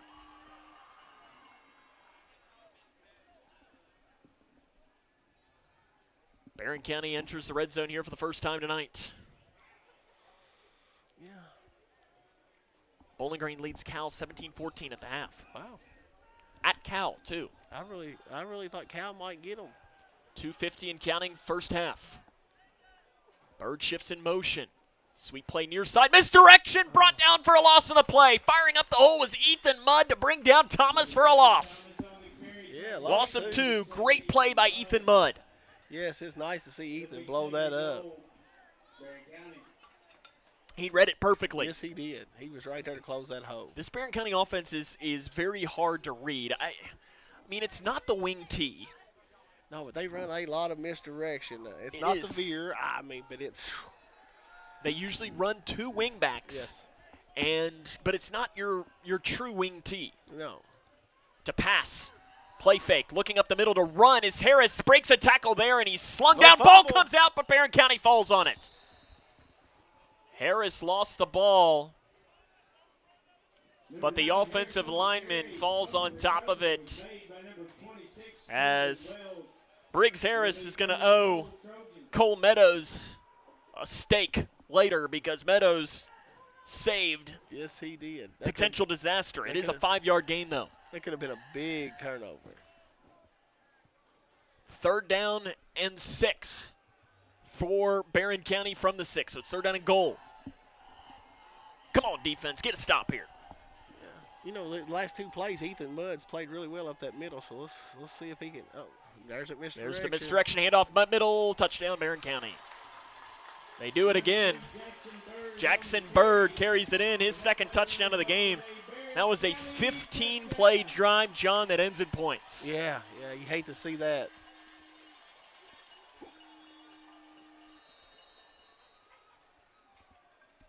$1:20 remaining in the first half. And Barren, the worst part about that is since Grayson County had to use those timeouts, I know, it makes it a they little couldn't hard stop the clock at all. And you think about it, who gets the ball to start the second half? They do. Barren County. Yeah, you've got to. I know, minute and 20 and no timeouts, but you've got to try to make something happen. You don't want to be down 2 scores and give them the ball. Without question. The kick coming, 1 of 1 today. That's all sides, Grayson County. The kick is good, but there is a penalty. Offside called against the Cougars. Yeah, and now let's see if the Trojans might go for this. I would. You've got Dalen Thomas. They haven't shown to stop. Oh, yeah. Yep, that's what they're doing, yep. too. I mean, that's exactly what I would do here. Oh, I would, too. This year, 1 of 3 on 2-point conversion attempts as Briggs Harris, the quarterback, has the lone conversion. 2-point attempts coming. 1:20 remaining in the first half. I know that's on here somewhere. Harris has Thomas to the left, Wells to the right. Bird in motion. They give it to Thomas. He goes, nope, kept actually by Wells, throwing end zone. Harris throws end zone, and the 2-point conversion attempt is good. Barren County leads 15-0. 1:20 left in the first half. The Cougar football on K105. Are you looking for the best building materials in Litchfield? Look no further than Future Designs Building Materials. The builder's choice on Quarry Road has everything you need to build your dream home. Jim writes, I'm so glad I came to Future Designs for my new roof. The staff was so helpful and knowledgeable, and they made sure I got the right materials for my needs. Thanks, Jim. Future Designs is more than just a building materials store. Future Designs Building Materials on Quarry Road in Litchfield. FDBM.net. Building on experience. Food isn't just fuel to live, it's fuel to grow. My family relied on public assistance to help provide meals for us. These meals fueled my involvement in theater and the arts as a child, which fostered my love for acting. The Feeding America network of food banks helps millions of people put food on the table. When people are fed, futures are nourished. Join the movement to end hunger, and together we can open endless possibilities for people to thrive. Visit feedingamerica.org/actnow.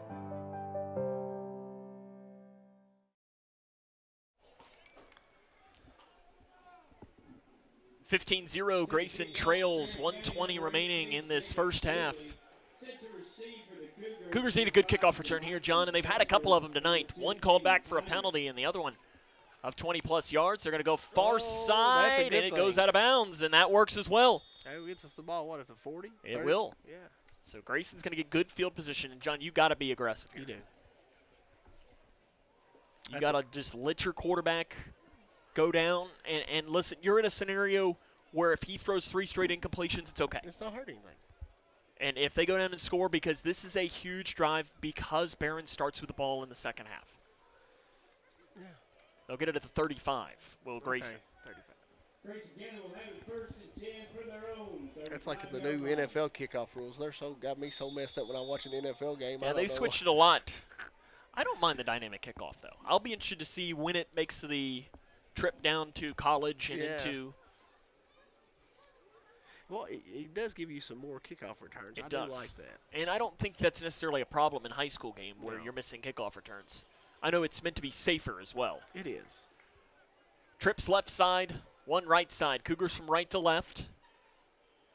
And we have a whistle blown. I think that's some movement. I think Corbin Geary might have moved on the left side of that line for Grayson. Yeah.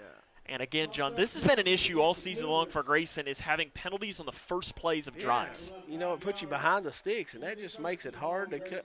When you don't have a great offense anyway, and then you get put behind the sticks every time, it makes it hard to overcome. You're not gonna have a successful offense if you do that. No, you're not. You got to be disciplined. Because unless you have an elite offense, it's just not gonna work. 1st and 15 now for Grayson. Bratcher, 2 pass, being pressured, rolls out near side, keeps his eyes up, and he's just going to throw it, and it's caught near the sideline. Caught! Nice. What a catch along the sideline for Grayson County by Bryce Abersold.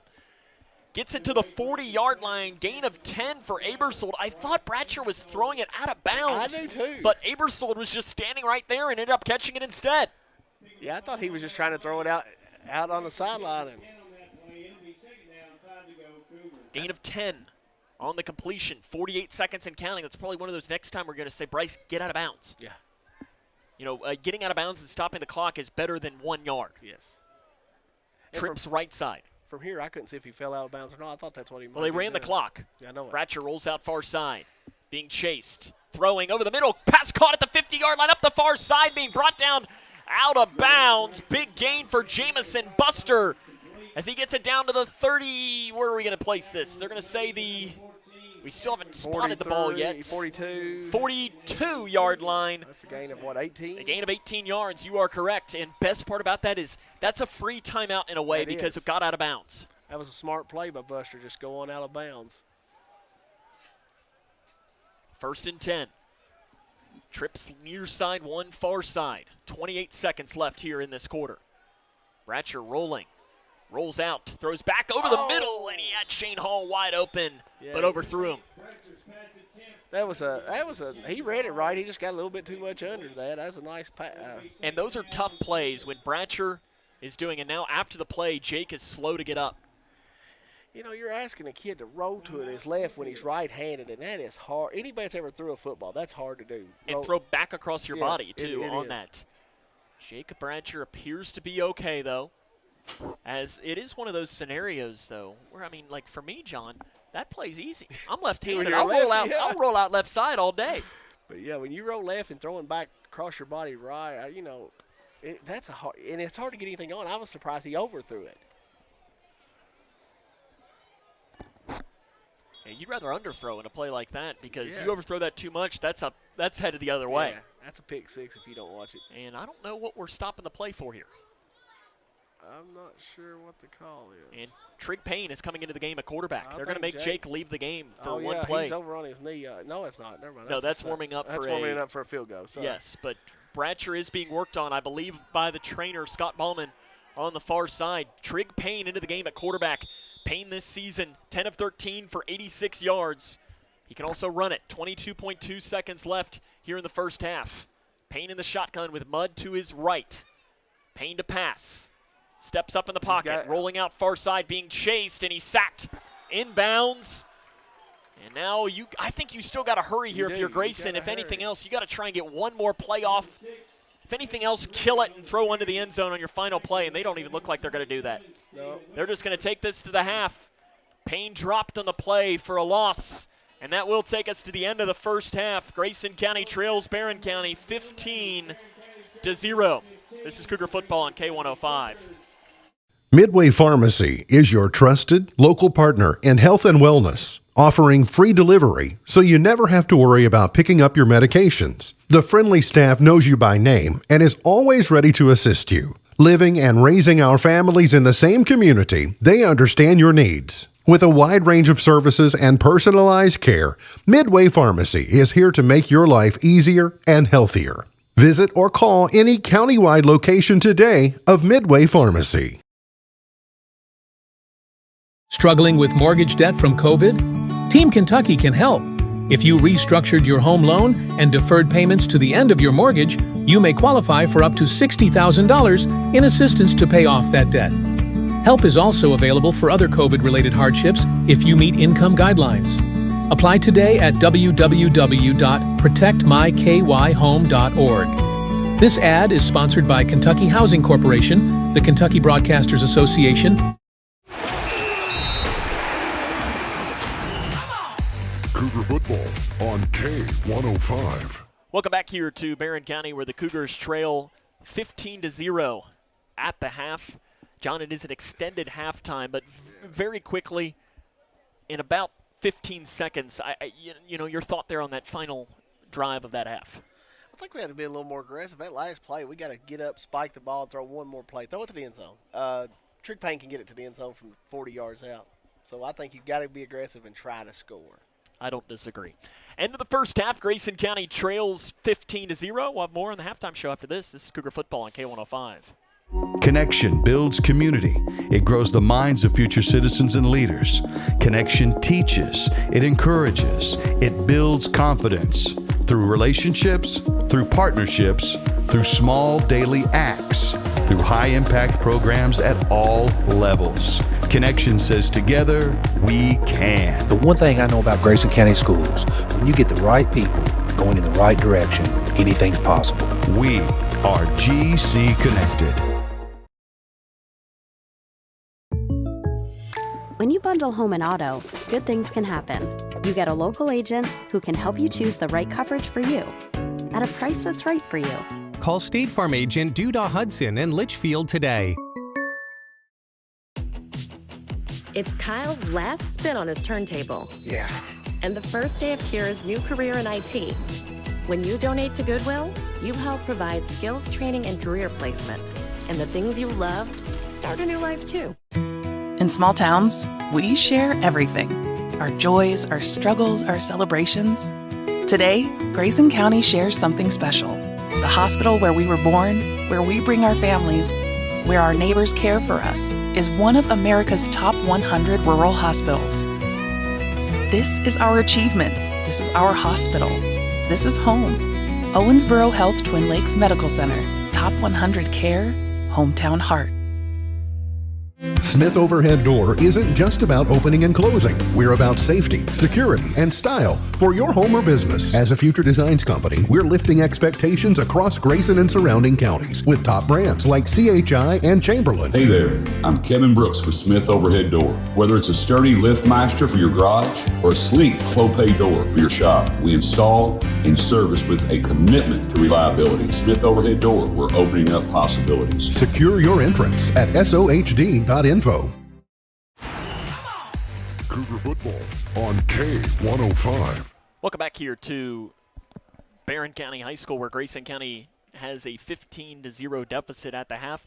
Sam Gormley and John Decker welcome you back into the booth here. And John, we talked about the end of that sequence. I think, Grayson County right now, the running game not working at all. You've got 11 attempts for 11 yards. Through the air, though, 5 of 6 for 71. So you got 17 plays for 82 yards. Yeah. That's not awful. No, it's not. But when you look on the other side, Barren County has rushed it 14 times for 98 yards for an average of 7 yards a carry. That's just not going to get it done. No, it's not. The defense in the middle, the front seven's got to step up. What do you think Kevin Embry's telling his squad right now? Oh, I'm telling you, he's going to have to tell them they're going to get mentally tough and hunker down, and that's what they got to do.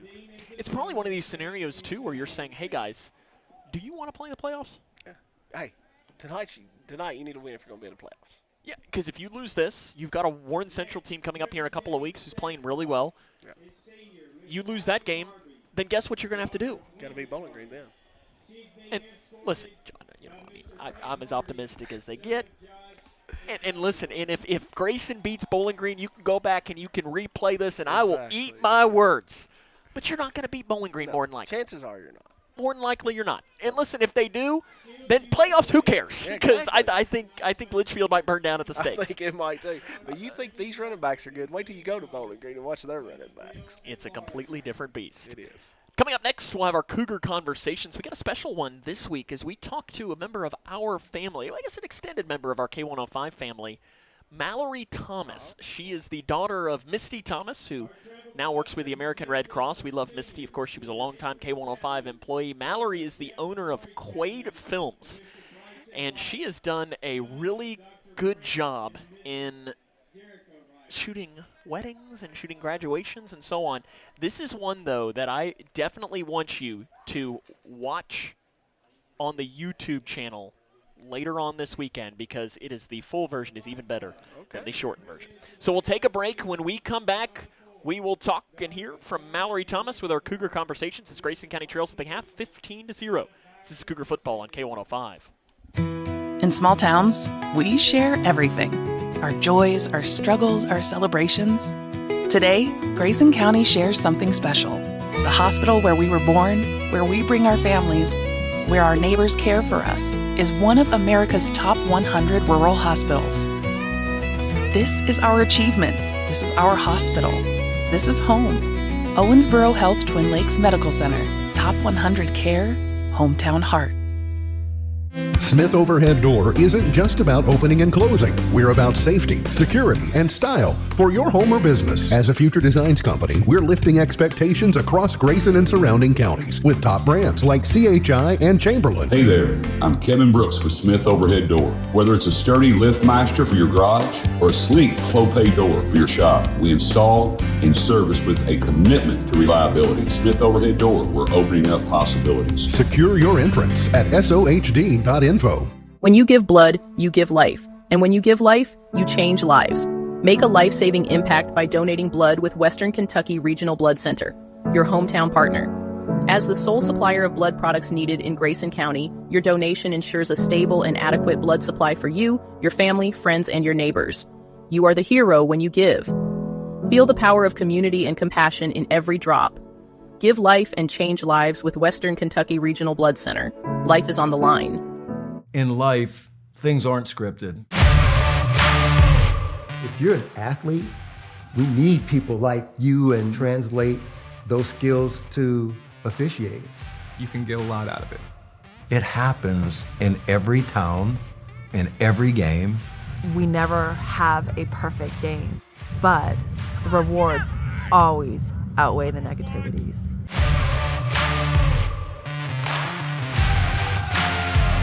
Welcome back to the halftime show here on K105. It's time for another edition of Cougar Conversations. Today, we are going to be joined by Grayson County High School alum Mallory Thomas, who is the founder of Quaid Films is probably the best way to describe it. Mallory, thanks for joining us. And I ask you this very simple.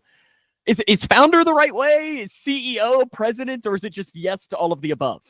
I think I'm everything that comes with a business. It's funny that you say that because literally today, my best friend has started technically working for me to help me answer emails. So it's like one role, but I'm still sharing that role with her. But up until this point, every part of owning a business has been me. So founder. So I guess now you really are the CEO since you have somebody underneath of you, right? Yeah, I guess so. Quaid Films. What's that? So Quaid is my middle name. My name is Mallory Quaid Thomas. So I had started wanting to do videos, which is why films is what I used. And one day in my friend's group message, I was like, I need a name. And this was back in 2021. And I was like, Mallory's Videos. And they were like, no. And my friend Lauren was like, what about Quaid Films? And I was like, love it. And it stuck. I do pictures now. I don't do any videos, but films, it's a universal term within the creative world. So it's fine. But yeah, with it has come some, I don't know how to word it, not necessarily issues, but a lot of people call it quad or quad-A. And I hear that more than I hear people say Quaid. And so I always have to correct them and say it is Quaid Films, not Quad-A Films, not Quad. So you got it right, which is nice. Yeah, it does. Luckily, knowing your mom, it helps out a little bit that I was able to pick that up. But it doesn't help that there was a UK player a couple of years ago whose name was Quad-A, spelled that way. Really? Spelled the same way. Yes, it's probably been 6 or 7 years ago. Quad-A Green. I didn't think I was going to give him a shout out on today's edition of this. But and you can correct me if I'm wrong when it comes to this, but I think it was safe to say that you are like a lot of students when you left high school, that you didn't really have an idea what exactly you wanted to do when you left. No. How did this come out then from this? So I graduated high school thinking I was going to do interior design. I don't know. I changed my major when I realized that interior design included math. That's how little I knew about it. And, but the one thing that stayed consistent in my high school years, my college years, is I knew I wanted to own my own business. So I ended up changing my major in college to business management, but I didn't know what type of business I wanted to own. And then as I was going through college, my now fiance and our friends, we would go to a lot of music festivals, and I wanted to film music festivals. And so I started to think, well, I could do that as a side hobby and maybe work like a marketing 9-to-5 job. I really had even when I graduated, I had no idea. And I was very blessed and fortunate to get my first camera as a graduation gift from my parents. And I got it thinking I was going to continue my side hobby of films, which was at that time wedding films. And here we are. I made it into a full-time career and never got a 9-to-5. I was like, this is what I love. This is what I'm going to do. When I got into the picture side of it, I just felt even more in love with it. And I was like, I'm going to make this work for myself. And here we are. You're a Grayson County High School alum. Were there any teachers that impacted you? Maybe not even just in high school, but just throughout your schooling years? I had several. So the first one that comes to mind is, I think he's now the principal, Shane Decker. Oh, yeah. Miss Principal Decker. Absolutely. Shane Decker. So I started playing volleyball in 7th grade, and he was my volleyball coach. And I will never forget the impact that he had on me. He always saw something in me that I never saw in myself. He always pushed me to be better at volleyball. And then Carla Butler, she was one of the coaches too. And some of my favorite memories from school are from my 7th and 8th grade year playing volleyball, because the way that they cared about me as a student, as a player, and pushed me and just wanted me to be better was something I'll never forget. And then in high school, Gretchen Van Meter, she is someone I'll never forget, because she always had me laughing. She always made me feel happy. She always just had an uplifting presence, and she was so funny. And she's just someone that her energy and the type of person that she reflected herself to me is the type of person I want to reflect myself to others. Caro, she was Wilson for me, but Anderson, I did her video classes, and I just loved her openness and her honesty and how she was so true to herself. Those are a few. I could talk about several, but those 3 come to mind. 4 actually come to mind whenever I think of my school experience in Grayson County High School. Those 4 are gems that I miss. Like, I miss the times in my life when I was in their classes and getting to work with them through practices or things. They had such a good impact on me, and it's the type of impact that I want to leave on others too. I can guarantee right now there's a high school student watching this moment, and probably fits into, earlier we talked about how you really had no idea what you wanted to do leaving high school. And there is nothing wrong with that, I don't think, in not knowing. What advice would you want to give that student, or maybe someone in college that is going down a path? I know, like my little brother, he thought he was going to be a teacher and then realized he didn't want to be a teacher. What would you give advice to someone like that is still trying to figure out what their future is? Well, don't stress it. I think that as a society, we put a lot of stress onto it and make ourselves think that we don't have time, that we're running out of time. And my mom is a perfect example of, you're not running out of time. I mean, she just got her doctorates and her PhD, and she's 49. You can always change the path of your life, but you always have to pray about it. And I'm big on that. I always prayed about what I wanted to do. I always prayed about my partner, my friends, and I've always said, I'm about to marry the man of my dreams. I have the best friends in the world. I'm doing a career that I could be a millionaire and I would still do it because I just love it so much. So always pray about it. Don't stress it. Look at your interest. Try things out. Try things and fail. Just be human and enjoy the process. But the pressure that we put on ourselves as a society is so unrealistic. You have to just live in the moment, see what you enjoy doing, and go from there. And find something that does not feel like work, which isn't always easy to do. And a lot of us don't have the opportunity to do things like that. But if you really try and you really keep looking and you don't settle in your career, I believe we can all find things that we can do for work that really align with who we are as people and our interests and our passions. Now, for someone listening right now, maybe they're getting married, or maybe they're the man thinking about popping the question and thinking, hey, this is maybe coming, or maybe I know you're not just weddings, you're maybe seniors getting closer to graduating, or maybe a junior who's thinking, that's coming sooner than I think. How can people get in contact with you to hire you to be their eyes and their future as creating these memories? So on my Facebook and my Instagram, which is Quaid Films, my website is linked, and you'll go on there and go through my contact form. I do not respond to Facebook messages, so I'm putting that out there again. I put it on my Facebook. I'm letting you know, if you message me on Facebook, you will not get a response. I don't even see them. Instagram takes me some time, so the best way to reach me is through my website, which is www.quaidefilms.com. So there we go. Really excited to see what the future will hold for you. Thanks for taking the time for us. And maybe, who knows, maybe in 5 or 10 years, we'll have you back on when you're shooting weddings in Italy and Australia. Does that sound good? I would love to. Thanks for having me. That's Mallory Thomas. That'll wrap us up here for this episode of Cougar Conversations. We'll have more on the halftime show after this.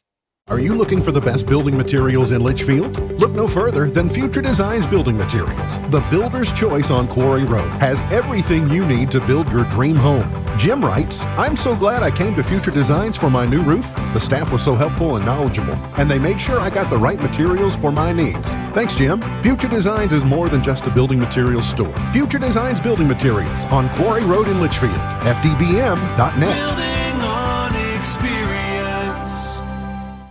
Food isn't just fuel to live, it's fuel to grow. My family relied on public assistance to help provide meals for us. These meals fueled my involvement in theater and the arts as a child, which fostered my love for acting.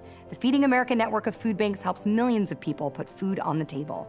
When people are fed, futures are nourished. Join the movement to end hunger, and together we can open endless possibilities for people to thrive. Visit feedingamerica.org/actnow. Midway Pharmacy is your trusted local partner in health and wellness, offering free delivery so you never have to worry about picking up your medications. The friendly staff knows you by name and is always ready to assist you. Living and raising our families in the same community, they understand your needs. With a wide range of services and personalized care, Midway Pharmacy is here to make your life easier and healthier. Visit or call any countywide location today of Midway Pharmacy. Struggling with mortgage debt from COVID? Team Kentucky can help. If you restructured your home loan and deferred payments to the end of your mortgage, you may qualify for up to $60,000 in assistance to pay off that debt. Help is also available for other COVID-related hardships if you meet income guidelines. Apply today at www.protectmykyhome.org. This ad is sponsored by Kentucky Housing Corporation, the Kentucky Broadcasters Association, and this station.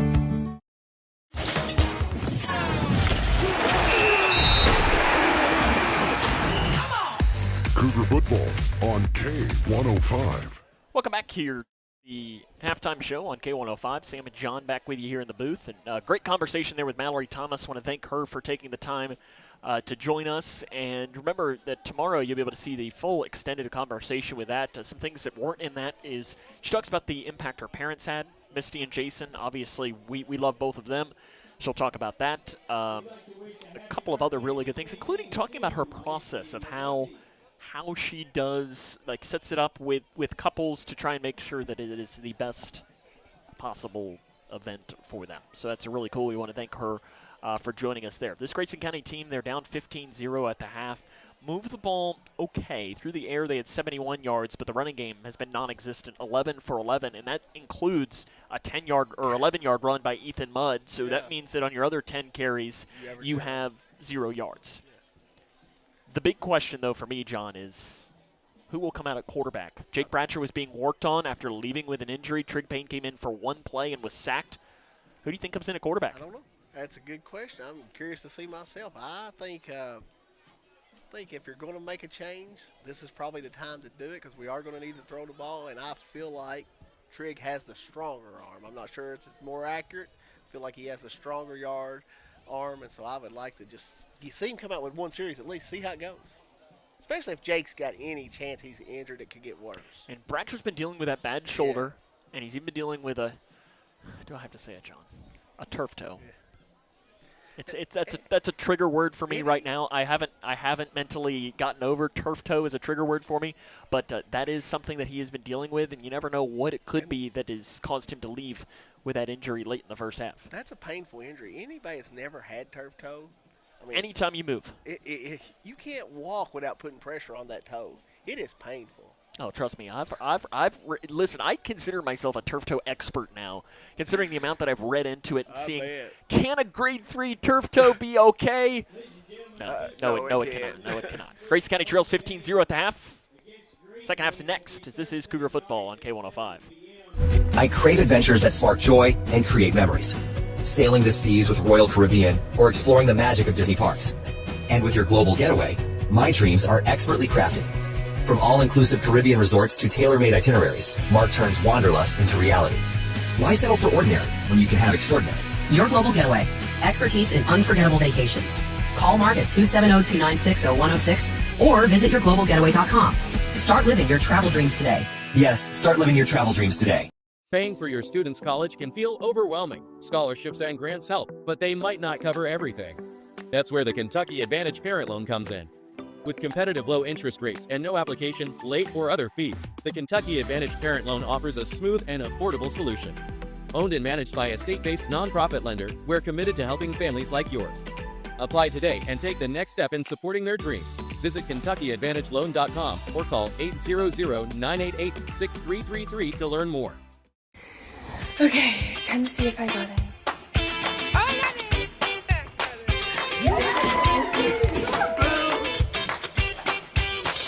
Yes! It is my honor to welcome you to the class of 2029. See you, teacher! Congratulations and welcome to the Big Blue Nation! Everyone deserves a bright future. Find your future at futurity.org. When I grow up, I want to be a ballerina. Because dancing makes me happy. I get to entertain people, and nothing makes me feel more like me. PI impacts millions of children's lives.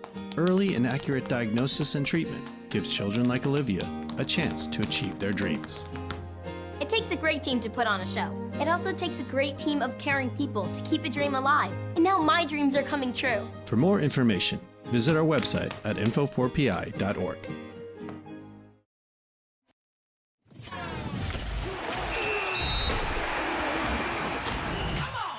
Cougar football on K105. Welcome back here to the second half as Grayson trails 15-0. And John, I think I might not be the biggest gambling man in the world, but I feel pretty confident that the Cougars are probably going to try an onside kick. I do too. I think that's exactly what you're going to do. Lane Beasley's going to try to onside kick it here. And they're not lined up for it right now as far as Barren County. 10. Oh, yeah, they only got one back in the back. They got two back beyond the 30. So they are expecting probably an onside kick. They've seen it now on film a couple of times from what Grayson County will like to do. Evan Hasty will put it down. And Lane Beasley is standing right next to him. So, again, you will see them bounce back and forth with who it is, or maybe they'll kick it just as deep as he possibly can to Evan Hasty. We've seen that as well. Yeah. We've seen Hasty kick it out of the back of the end zone. But right now your defense is really struggling. For what it's worth, Trig Payne is throwing on the sideline right now. Now, that could mean nothing, but it also could mean something. I can't see who he's warming up with. I can't see that. But yeah, I think it might be Jake Bratcher. Yeah, I think so. Here comes the kick. And they're going to kick it deep. Looking to the far side of the field. It's a little pooch kick that's going to roll into the end zone. As it just took off once it hit that, and Barren County will get it on their own 20-yard line trotting out. Barren County in that first half. Dalen Thomas, 10 for 57. Corbin Wells, 3 for 35. Jackson Bird, 1 for 6.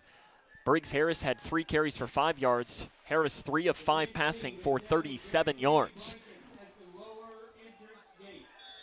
Barren has it on their own 20-yard line here at the start of the second half, and this is a very important drive for this Grayson County defense. Yes, it is very important. They have not been great tonight.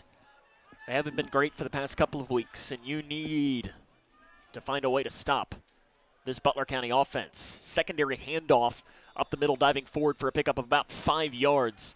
As they hit Thomas immediately, but instead it is given to, I believe it was given to Wells. It was, I 5 yards. They covered the fullback good, but just luckily Camden Cornwell knew who had the ball there. Cornwell picks up the tackle for Grayson County. I see here walking in front of us, that's none other than Brian Jones' mother. And London Jones as well, walking in front of us in the press box. We're high level with people walking by. 2nd down and 5. Run Thomas up the middle, big hole, hits the 30-yard line to the 35, breaks a tackle there, stiff arms the tackler as he crosses the 50-yard line, stays on his feet across the 30, inside the 25, finally shoved out of bounds down at the 20. Caden Tyner in on the tackle, and that is a huge gain. 55 yards. We'll see where they officially place this, but Dalen Thomas does get 55 yards down to the 20-yard line, and this is just picking up where Barren County left off in the first half. We just don't have an answer for him right now. Thomas, big play of the game so far tonight. Under center. Kept by Harris. He turns near side, turns upfield inside the 10, inside the 5, touchdown Barren County. As easy as it gets, 20-yard touchdown run by Briggs Harris. And the Trojans now lead 21-0 with 11:05 left in the first half.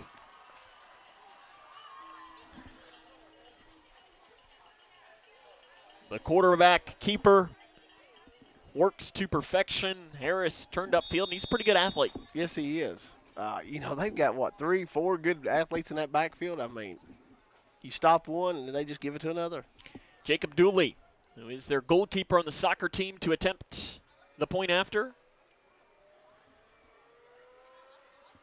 They're waiting a long time to snap it. There it goes.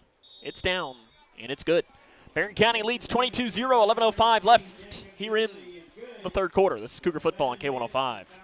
When you give blood, you give life. And when you give life, you change lives. Make a life-saving impact by donating blood with Western Kentucky Regional Blood Center, your hometown partner. As the sole supplier of blood products needed in Grayson County, your donation ensures a stable and adequate blood supply for you, your family, friends, and your neighbors.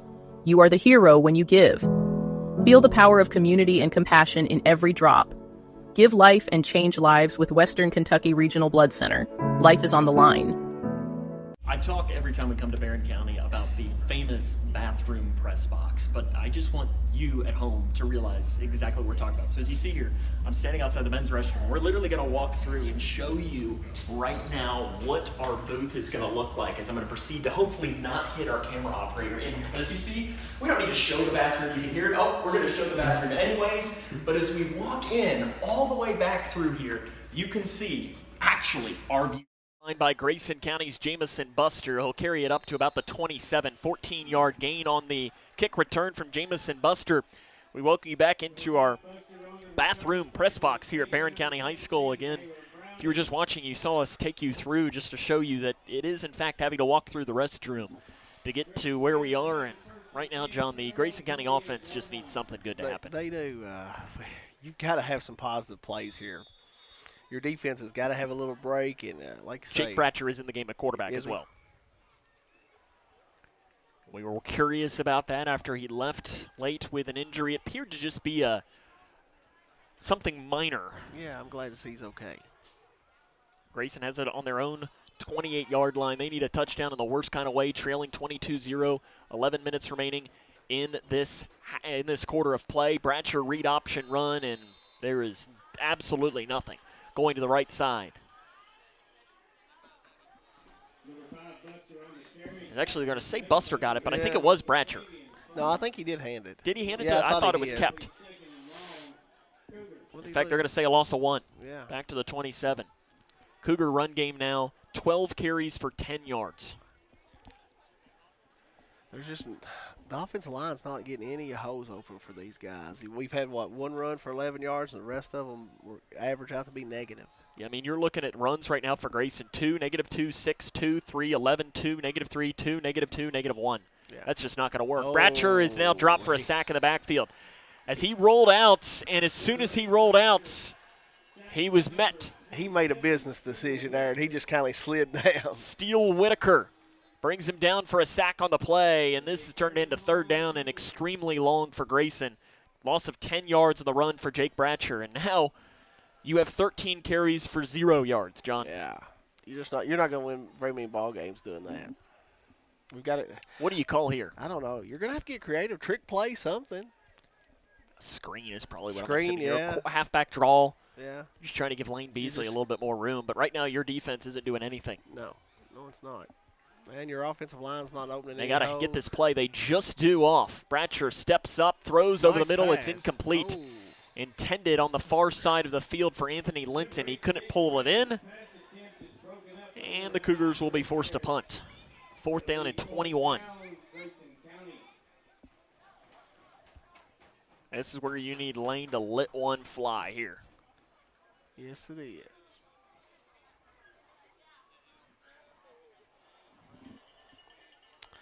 Yeah, his first punt was 19 yards. We got to have a little better punt here. He got good hang time on that last one. This is one you almost want a line drive. Beasley just gets it away, and it's straight into the air. It takes a bounce, and it takes a Grayson County bounce to the 30-yard line, but then bounces back towards the 30 and is down at the 31. 14-yard punt. By Cornwell. It is exactly a 14-yard punt, and Barren County is as good a field position as they've had all day. Yeah, you're just putting your defense in a bad situation here, Sam. A defense that's struggling at that.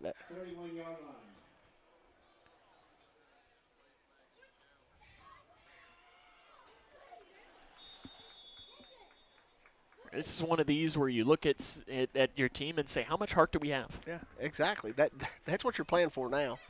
Pride. I mean, that's the thing. You get to stop here. There is a ton of time left in this game. But right, this possession here, you've got to be thinking. Yeah, you're down 3 scores, 9:23 left in the third quarter. Now Barren County wants a timeout with 9:23 left in the third quarter. But, I mean, you got time here. The defense, though, you got to get a stop. You do. You know, I hate to see the defense get put in this situation, short field, but after coming off just a rough possession before. But you got to, like I said, see how much heart you got, stand up and stop them. Some scores to bring you. Give a shout out to my neck of the woods. The St. Henry Crusaders get their first ever win tonight. Wow, nice. 21-12 over Gallatin County. It's the first time they've ever won. It's their first season of football. 5:10 left in the fourth quarter. Bowling Green leads Christian Academy of Louisville 24-21. Wow. That kind of surprises me. Would be an upset. That would be. KCD, Kentucky Country Day, defeats Butler tonight. That's Louisville Butler 51-0. Covcath defeats Louisville Central 35-6. Tillman up on Allen County 35-7 early in the third quarter there. And let's see what else we have to bring you. Murray over McCracken County 35-28. Good one happening there late in the first half. To pass. Floating out far side. Pass is caught at the 25-yard line. Nice tackle by Grayson County on the far side of the field as it was pulled in by Weston Shelton. Yeah, and Tyner made a good tackle there. Pretty good spot. Yeah. So give it down to the 24. That's a gain of 7.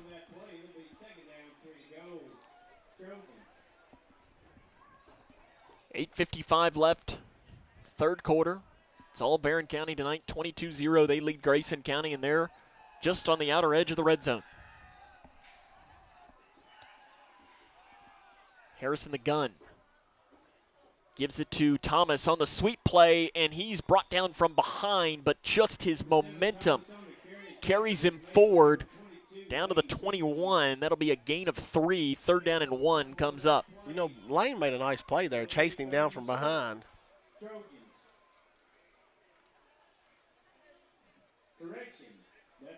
Oh, they're going to say first down. Wow. I thought he was a yard short. I thought he was. But I guess it was started at the 31, so 31 down to the 21. It means 10 yards. But I thought the judge on the Grayson County sideline had him a yard short when I looked over. And I guess we don't have a great angle of seeing the judge on this side. We don't. Because of the crowd. The crowd standing where they are. I wish they wouldn't stand there, John. But it makes it real hard. And now we have another timeout taken by Barren County. Interesting. That is interesting. They've used 2 timeouts in the first 6 or 7 minutes here. Let's see here as I do a scroll through, see what else I can't find. Union County leads Hancock 14-7, third quarter. LaRue up top of Adair 13-7 in the third quarter. Ryle leads Tate's Creek 37-0, middle of the third quarter. Franklin Simpson leads Warren East 21-14, early third quarter. Trinity leads St. X at the start of the second half, 21-10 is the score of that game. Let's see if I can't find another one as I do a look through. I gave that score.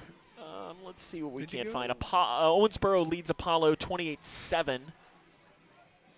Last time I saw Butler Edmondson was Butler on top 7-0 at the half. I haven't seen another score come through. I don't know if you gave Valley and Breck.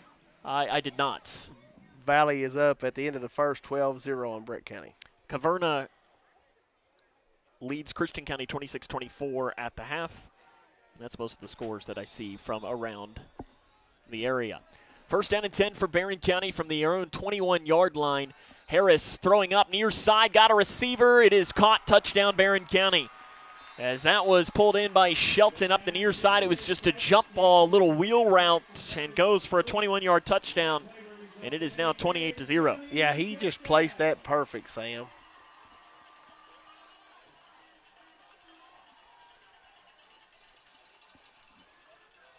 $7:49 left, third quarter. It is all Barren County now.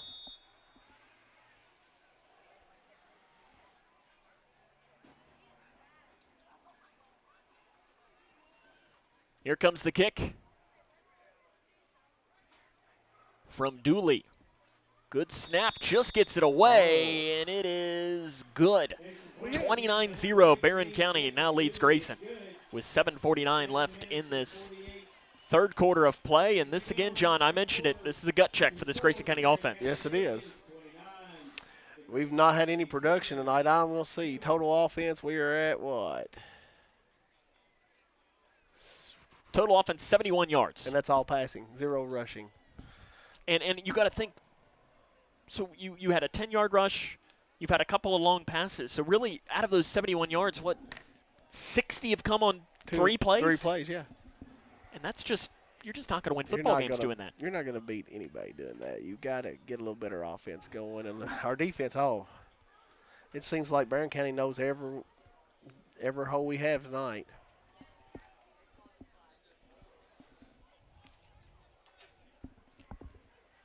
See, your daughter has made the trip with you and joined us in the press box tonight. We have a very spacious press box, which we don't always have. Looks like maybe she got some popcorn, but it's weird, though, that she never asks the broadcasters if they want anything. And whose money is she spending? Oh, I know, yeah.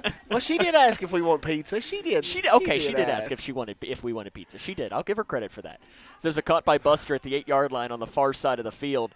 Buster takes it up the middle and gets to about the 30 on the return. See, the best part is, John, is she was just saying something to us, but we have noise-canceling headphones on, so we could just hear that she was talking, but nothing that she was probably said. Our poor director, shout out to Owen Nacho Embry. He's back for a one-night special. As good luck to him and the band tomorrow. Yes. As they are playing at U of L tomorrow at 3:45 Eastern, I believe is what time they are. Playing in the KOB. Oh, nice. Or whatever it is. KOB, I think I was right the first time there. KO Band of America. BOA, not the King of the Bluegrass. Oh, okay. I thought the BOA semifinals. Okay. Is the finals in Indianapolis? They have to qualify for Indianapolis for that, and that starts here. Bratcher rolls out near side. Has all day to throw and just dumps it off in the flat to Shane Hall. Hall gets it a gain of about 5 yards. Just finding the soft spot in the zone, and they kind of backed off and let Bratcher throw there. Gain of 5. I know. I like that too. He was reading downfield, and then he come back to his checkoff there and hit Shane there in the flats for 5. Another score update here. I see Valley has now extended their lead up against Breck to 40-8. Oh wow! Is the score of that. Trips right side for Grayson County. Ball placed on the near hash. 7 minutes left in the third quarter. Cougars trail 29-0. Bratcher. Slant over the middle. It's caught. Turns back to the far side and right at the sticks. It'll be close. Yep, I think they're giving him the first down. It was to Jamycen Buster. Or should we call him Jamycen, as the PA announcer is calling him tonight? I know. I laugh every time I hear that. I'm like, well, but I'm sure we butcher a few names too. Never. I learned in the radio business, one of the first lessons I learned is, especially in a lot of ways, now it's not necessarily for high school sports, because if I say it wrong, they will let me know. Oh, they will. 6:30 left in the quarter. Bratcher rolls out near side. Eyes up, throws again over to Shane Hall. Hall catches it at the 45-yard line, gain of 5. They're just kind of dinking and dunking off to the left and to the right. But at and least Hall gets 5, and a Barren County player is down after the play, grabbing his ankle. Hopefully he's okay, as their training staff is working on him. But what they said is, especially when you're reading news, if you say it like you think you know what it sounds like, most people are going to be like, oh, yeah, that's how you say it.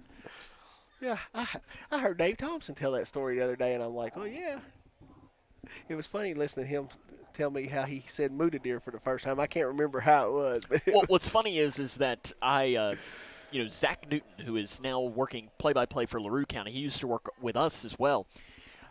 LaRue County makes the trip to Edmondson next week. Okay. And he was asking me, he said, hey, is there any place to eat? And we were talking about that in Edmondson County. And he was looking, and he said, okay, there's this place. It's in, and I don't even remember what he said, but you can probably guess the town. But he was trying to say Calibia. He was. And I think he dropped in a Chalybee. Chalybee. And oh, I yeah. said, that's not how you say it. And I said, it's pronounced Calibiot. And he says, well, that's not right. I said, well, that's just how they say it down there. The injured player for Barren County was Cameron Crawford, the 6'2" senior. He's walking off on his own power, so hopefully he is okay. I don't think they gave us 6 on that last pass play. They did. Hey.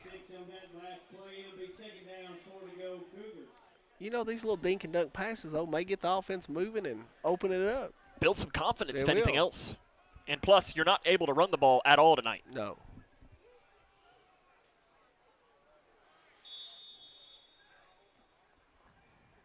Bratcher in the gun. Trips far side, one near side. Barron's showing pressure. They are. They got 2 backers. And they rush 5. Bratcher rolls out far side, being chased. Floats it. Caught by Ethan Mudd. Did he hold on? Ethan Yes, Mudd, he he did. Takes a massive lick down at the 45-yard line. Gain of 9 yards for Mudd. He paid the price for it. He did. But, well, it was a good throw by Jake on the run there. He was on the run, running for his life, and with that blitz coming, and he made a nice throw on the run. Braxton Carnes was coming around the edge, and he was hungry.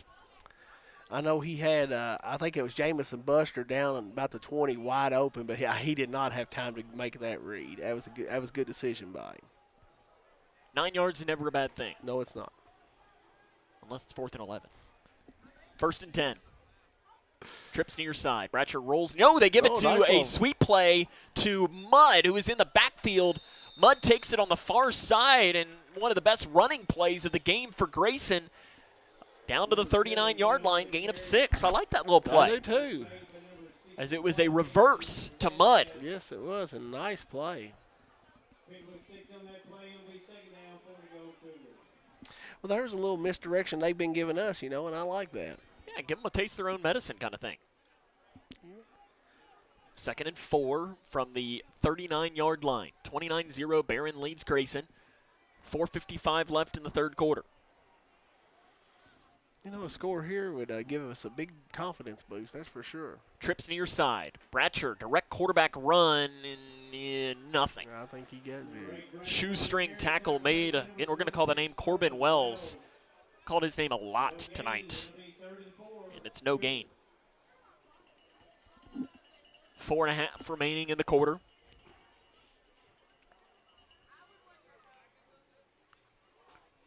Obvious 4-down territory, too, yeah. if you're Grayson. I think even if you lose a lot, you're going for it. Yeah, I think so. What do you have to lose? Your field goal doesn't help you. Punt doesn't help you here.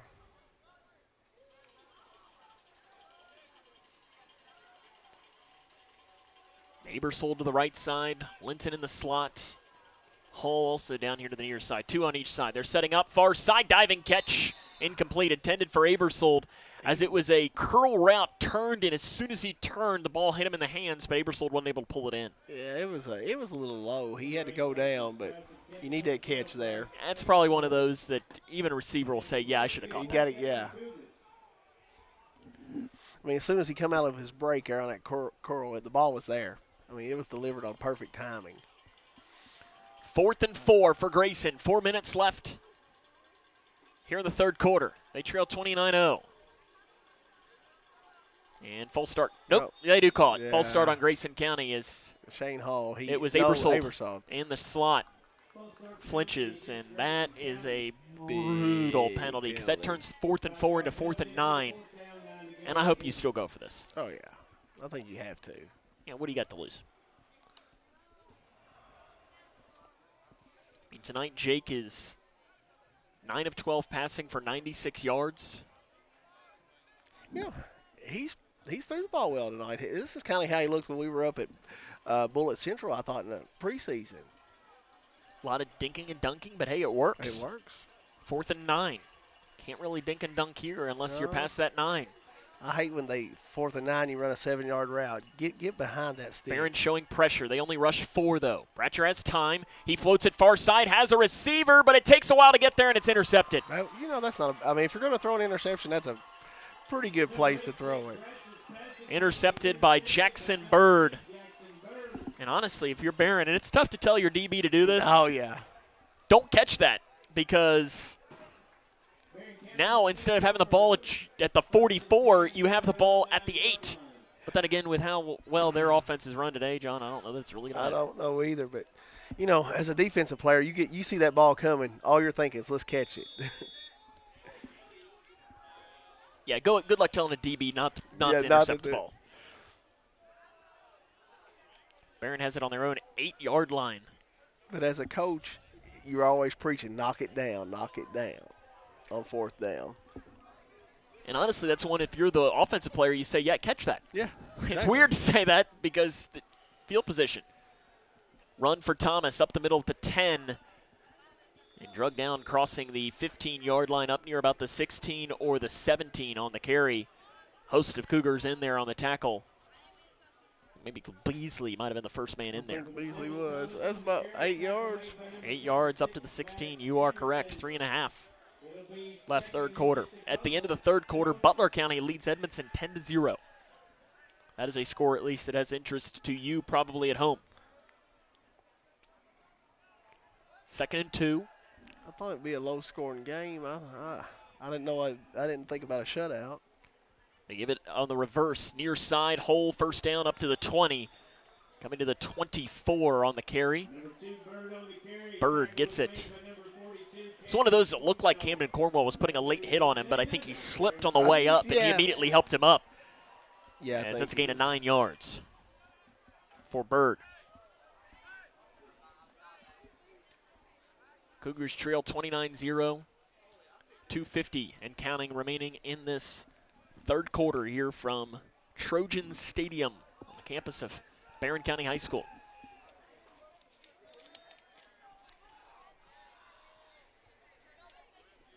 Split backfield. Bird in motion from the far side to the near side. And I think we're going to have a legal procedure called against. What is that signal? I heard him say it. You know what he called? No. Delay of game, but he like an X-Men symbol. No, that's not a delay. That's why I was confused, Sam. I thought I've never seen that signal gave in football. Yeah, he did kind of give himself a hug. Maybe he just needed a hug. That might be what it was. We all can be that way sometimes. 2:31 left in the third quarter. Clock's moving. 1st and 15 for Barren. Nice. Another reverse coming near side. Read well by Grayson County. Yeah. Cornwell reads it. On the carry, that was Steele Whitaker. Or no, it was Abersold. Shelton made the carry, and it was Abersold, right? As that'll get it to the 26, gain of 6 on the run for the Trojans. Barren averaging 9.4 yards a carry right now. You're going to win a lot of ball games if you can average that. Like a hot knife through butter right now. 1:50 left third quarter. Motion, that should be an illegal shift. 2 players were moving at the same time, and then the ball was snapped, and they're just going to throw it out. It's 3rd and 9 or 2nd and 14. You might take 3rd and 9 anyways. Yeah. But Bird and one of the wingbacks were moving when that ball was snapped. And if you have 2 players moving. Yep, that's an illegal shift.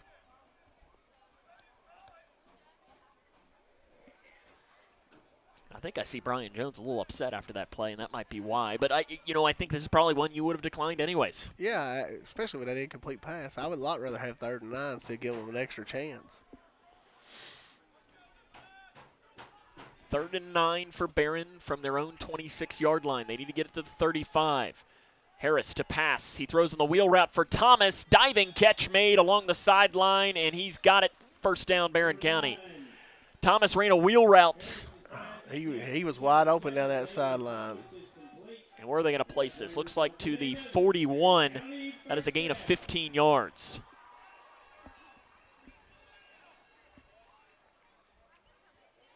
Five of 7 passing now for 54 yards. Barron's not really gone through the air much, but no, but John, they haven't needed to. No, they haven't. But when they have, he's been on the money most of the time. 1st and 10.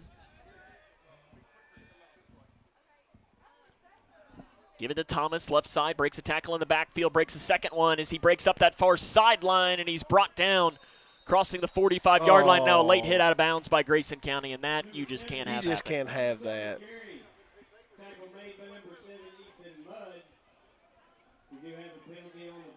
As Mudd brings him down as he went out of bounds. And that's going to make this be a ginormous gain now for Barren, as officially the ball right now is placed at the 40, I believe. And then they'll count off 15 more, so it should move down to the 15. That was a 19-yard run that's going to turn into being a 34-yard run. I guess they only give him 18 yards. Not that it really matters, but it moves down to the 16. 55.6 left in the third quarter. You know, Jamycen had done knocked him out of bounds, and then you go down, go tackle him. That does it. That's especially not a good decision. On your own sideline too. Yeah, you know, and really, that's a senior making that mistake. You hate to see that. I understand wanting to make a play, but can't have that. Harris throws up the seam, and it is caught. Touchdown, Barren County. Steele Whitaker pulls it in. A 16-yard touchdown pass, and Barren County has now put us into a running clock.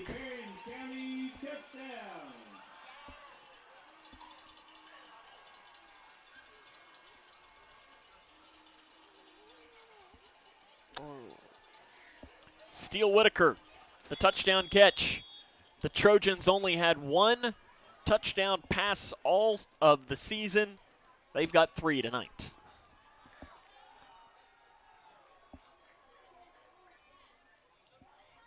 What is that? 3 of their 6 completions have gone for a touchdown. Extra point is good. 36-0, Barren leads, 49.9 left. This is Cougar football on K105. When you give blood, you give life. And when you give life, you change lives. Make a life-saving impact by donating blood with Western Kentucky Regional Blood Center, your hometown partner. As the sole supplier of blood products needed in Grayson County, your donation ensures a stable and adequate blood supply for you, your family, friends, and your neighbors. You are the hero when you give. Feel the power of community and compassion in every drop. Give life and change lives with Western Kentucky Regional Blood Center. Life is on the line. In life, things aren't scripted. If you're an athlete, we need people like you and translate those skills to officiating. You can get a lot out of it. It happens in every town, in every game. We never have a perfect game, but the rewards always outweigh the negativities. 16. Return by Jamycen Buster here, and he'll carry it up across the 25-yard line. Gets to about the 26 or the 27. It's just not been Grayson County's night at all tonight, John. No, it has. It's been a rough night all around. Offense, defense. Even special teams has had a few bad plays tonight. Again, we are in a running clock for the remainder of this game with 30 seconds. Cougars technically don't need to snap it in this. I'm going to say Brian Jones don't snap it here. Might just take it to the end of the quarter. I think we might get one snap. Maybe. They're going to need to hurry, though, as there's 10 seconds on the clock and counting. And I think, are we going to get Wildcat here? And they do not get the snap off. That's the end of the quarter. Grayson County trails 36-0. This is Cougar football on K105. Hi, I'm Bob with Hometown Hangout Sports Pub and Grill. You might have noticed we don't have fancy decor or celebrity chefs. It's true, we've ignored the trend of upscale dining and extravagant renovations. That gets pretty expensive, you know. And in the end, it's the customer who pays for those upgrades. Not at Hometown Hangout. Our guests come to us for one thing, to have a great time. Whether you're with the family, the whole team, or just friends, you'll love our fun atmosphere, exciting games, and great food. Hometown Hangout on West White Oak. See you after the game. When garbage is thrown on the ground, tossed out a car window, illegally dumped, or poured down storm drains, it all ends up in our streams and lakes, which means that pretty soon we'll be reeling in more trash than fish. Do your part to keep our new Kentucky home clean. Thanks, Team Kentucky. 36-0, Grayson County trails Barren County in this game. John, it's just not been their night tonight. No, it hasn't. Let's see what this offensive series brings. Bratcher remains into the game at quarterback. Cougars have it on their own 27-yard line. Bratcher rolls out near side, dumps it off in the flat, caught by Shane Hall for maybe a gain of 1. Yeah, a gain of 1. To the 28. Barren County leads this 36-0. Again, we are in a running clock situation, 11:40 and counting. John, I know you mentioned, and you've got your daughter down here who's a member of the middle school basketball team. They got to meet the Cougar night on Wednesday? Yes, Wednesday at 5:30. If you're not doing anything, come out to the middle school and cheer these young ladies on. They've put a lot of work in this summer, and I think it's going to be a good season. Well, I just saw Coach A walk by, too. I just saw her, yeah. Of course, Coach A is Brian Jones's better half. 2nd and 9. Low snap. Bratcher rolls out far side. Nice block by Gary on the far side. Bratcher slides, and that was very close, John, to being a late hit. It was. He already slid down. The guy came down. And they're not. Man, I thought they should have gave him 1. They're not giving him any. Wow. Yeah, I think he should have gotten 1. In fact, if anything else, they're going to say he lost maybe 6 inches. No gain on the run. As big Sean Brody came down, and it probably wasn't, but sometimes you see that called with a quarterback. Oh, you do. Usually they try to protect the quarterback, especially in a game. There's a quarterback in Kansas City that would have gotten that call. Oh, guaranteed. Not naming any names, John. The Ravens better not even breathe on him Sunday or he'll get a call. You're talking to me as a Bengals fan. Whistle blown. Brian Jones wants a timeout with 10:26 left here in this quarter. They trail 36-0. Yeah, but that is, in fact, there's Coach A walking by us right now. We're talking about Meet the Cougar Night on Wednesday. She laughs as she heard us talking about her, as that is 5:30 at the middle school, right? Yes, 5:30 at the middle school. There will be a silent auction, and like I say, the 6th grade plays the 7th, and then the fun part's watching the 8th grade play their parents. Oh. That's always fun to watch. Are you going to be ready when she's an 8th grader down there? I'm going to have to get in a little bit better shape, you know. I think I can still school her, though, a little bit. Oh, you can shut her down. No question. No question. No question at all. Lexi's a 6th grader, right? She's a 6th grader. 6th grader. So I know they got high expectations for the girls moving forward. And do you know any of the silent auction items? I do. There's some nice. Are you allowed to? Hey, they got a nice. A lot of people collect quilts. Somebody has done a orange, white, and blue quilt that is absolutely beautiful. And Coach A's making some cream candy that is delicious. It's going to be auctioned off. I did get to try a piece of that. I had never heard of cream candy before. Really? Yeah, it's not a thing where I come from. 3rd and 9 for Grayson out of the timeout with 10:26 left in the 4th quarter. Bratcher has time. Over the middle he goes, and it is incomplete. And that could have been a pass. I think, yeah, there. Oh, I thought it was. Oh, Dave. Go to Shane Hall. It was high, but when he went up to grab it, he was shoved in the back by Cameron Crawford. Yeah, I think that should have been a pass I interference. do too. He put both hands in his back as he was going up. I think it should have been. And would he have caught it? No. But still. And that may be the reason that we didn't get the call. They may have thought it was uncatchable, but I like to see us get the benefit of doubt down 35-0, Cal did come back to beat Bowling Green, 27-24. Did they? I saw here, too. We're not the only one having a tough night. I think St. X had 70-something yards of offense in the first half. Yeah, that's just how it goes sometimes. Lane Beasley to punt, and it's not a good punt, and he's going to be dropped for a loss. As it was not a good snap, rather. Rolls back. Beasley is down at we're going to say the 12-yard line. That is a loss of 16. Wow. The Cougars now have rushed the ball 17 times for negative 10 yards. Oh, just negative 10? Negative 10. That is negative 0.6 yards per carry. Oh, wow. That's hard to do. Again, we are in a running clock situation with 9 minutes remaining in the game. Barren will have it on their own 12, or rather on the Grayson County 12. You know, at nights like this is rough. You know what? Coming with Ohio County next week, I'd get some of these younger players in if I was Coach Jones and just see what we have. As a reminder, too, with that game, is there's a sweep play near side on the reverse, turning up field. Big hit laid down by Grayson County. As that was Ethan Mudd that laid the lumber on the running back. That was Andrew Neville, the freshman for Barren County, and it is no gain. That was a lick by Ethan Mudd. It was. A nice hit. Neville in on the carry. 2nd and 10. As a reminder, though, that game against Ohio County next week is on Thursday. It is a Thursday night game.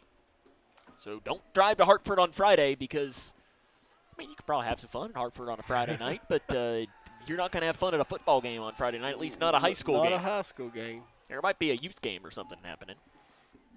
2nd and 10 from the 12 for Barren County. They're well in control of this game. Run up the middle. Diving across the 10-yard line, getting down near the 5 on the carry was Baylor Browning. We'll see where they officially put it. They'll say down to the 5. Lear in on the tackle for Grayson. 7-yard gain, 3rd down and 3 for the Trojans with 7.5 left in the game. Barren leads 36-0.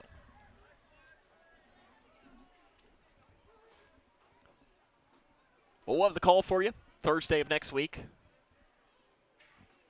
And then bye week, then you got Warren Central and Bowling Green at home.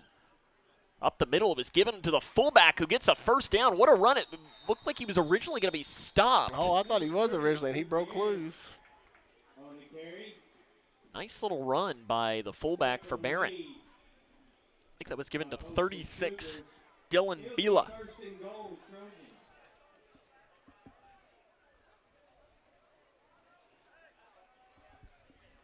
Who was that? I don't even think I have him right. 36. I would probably just create another on your little stat sheet over there for Barren. 1st and goal from the 2 for the Trojans. 6:40 and counting left in the game. Again, the quarterback is Jackson Pierce right now for the Trojans. Run left side. I think he's short. He is. Yeah. Short near side. It was Gutierrez, rather, on the carry. That was the last one was by Cameron Gutierrez, the sophomore. 2nd and goal from the 1. Good crowd, though, for Barren County. It's turned out. It's their homecoming tonight. That's why we had a longer halftime as well. Make sure to tune in tomorrow on our YouTube channel. You'll see that full interview with our Cougar Conversations, Mallory Thomas. Another run, Gutierrez, and he stopped. He stopped again. Nice job by the Cougar defense. I think that's 2 times in a row. Brooks has kind of stopped that play up the middle. Tristan Brooks. And a whistle blown. There's an injured Barren County player on the play. And down, hopefully he is okay. 36-0 Barren County leads. See what other scores we might be able to bring you right now. As Paducah Tillman wins over Allen County Scottsville 48-7. LaRue County and Adair County 25-20 in the 4th quarter of that game. Greenwood defeats Warren Central 30-6.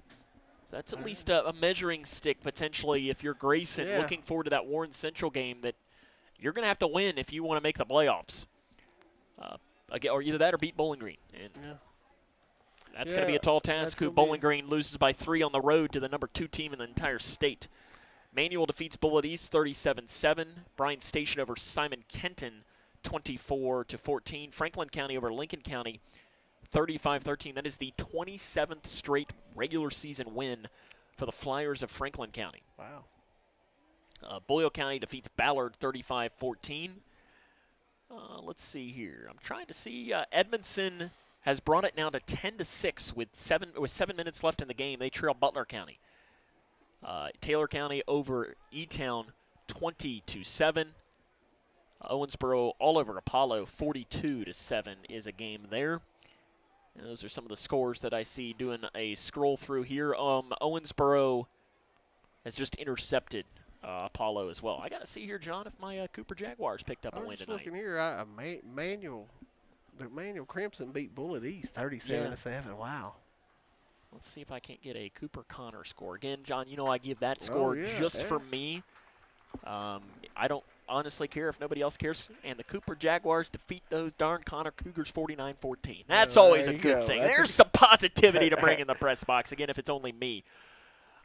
Connor, though, they're playing with a heavy heart as well. Their head coach in May or June died of a heart attack. Oh, wow. Yeah, terrible, terrible situation. And Dave Trosper, he had been the head coach there for 20-plus years probably. Oh, yeah. So a terrible tragedy for that team. They're playing with a heavy heart. The Barren County player is off the field now. I didn't quite catch who the number was. His number either, but he walked off under his own power. He's walking up through here with the trainer right now. Third goal, 1. Gutierrez this time, I think he's short again. He's short. Yep. He was down beforehand. The Barren County fans aren't happy. Evan Hasty made a nice tackle there. That was Neville on the carry. And this is always tough if you're Barren. You have it 4th and goal from the 3-inch line. You're up 36-0, 5 minutes left. Usually you don't want to go for it on 4th down when you're up 36-0. No, but when you're 3 inches away, you can't do much. And I don't think Brian Jones is going to be mad. No, because he'd probably do the same thing. Yeah. When he's getting kids in that hasn't ran the ball tonight, so hey. Yeah, if his starter's in there, then it's a different story, without question. Handoff. Nope, kept by the quarterback. Pulls it. Touchdown. Oh, okay. Running in is Jackson Pierce, a 1-yard touchdown run. Barren County now leads 42-0 with 4.5 left in the game.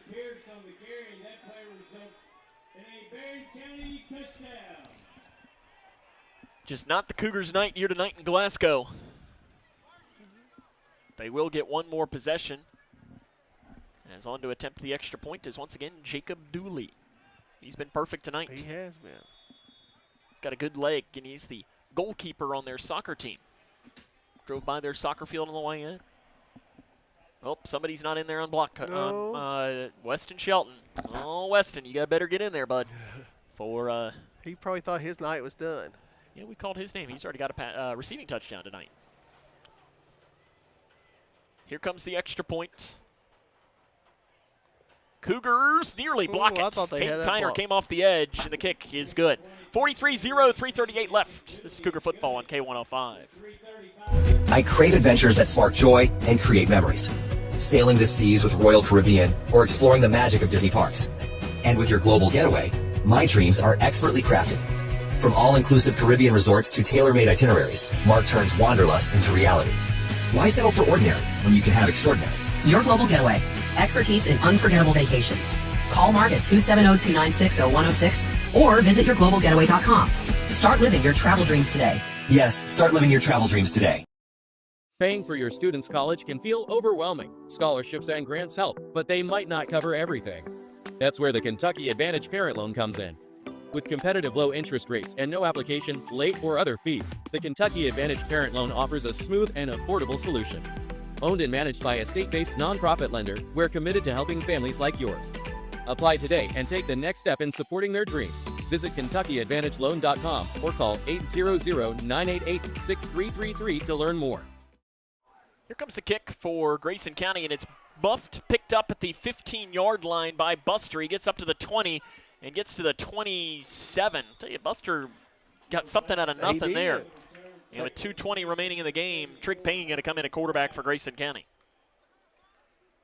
That could have been bad, but Jamycen did pick it up and get 12 yards. So Buster had a good game kick returning here tonight. Yes, he did. And he's had a decent game on defense, too.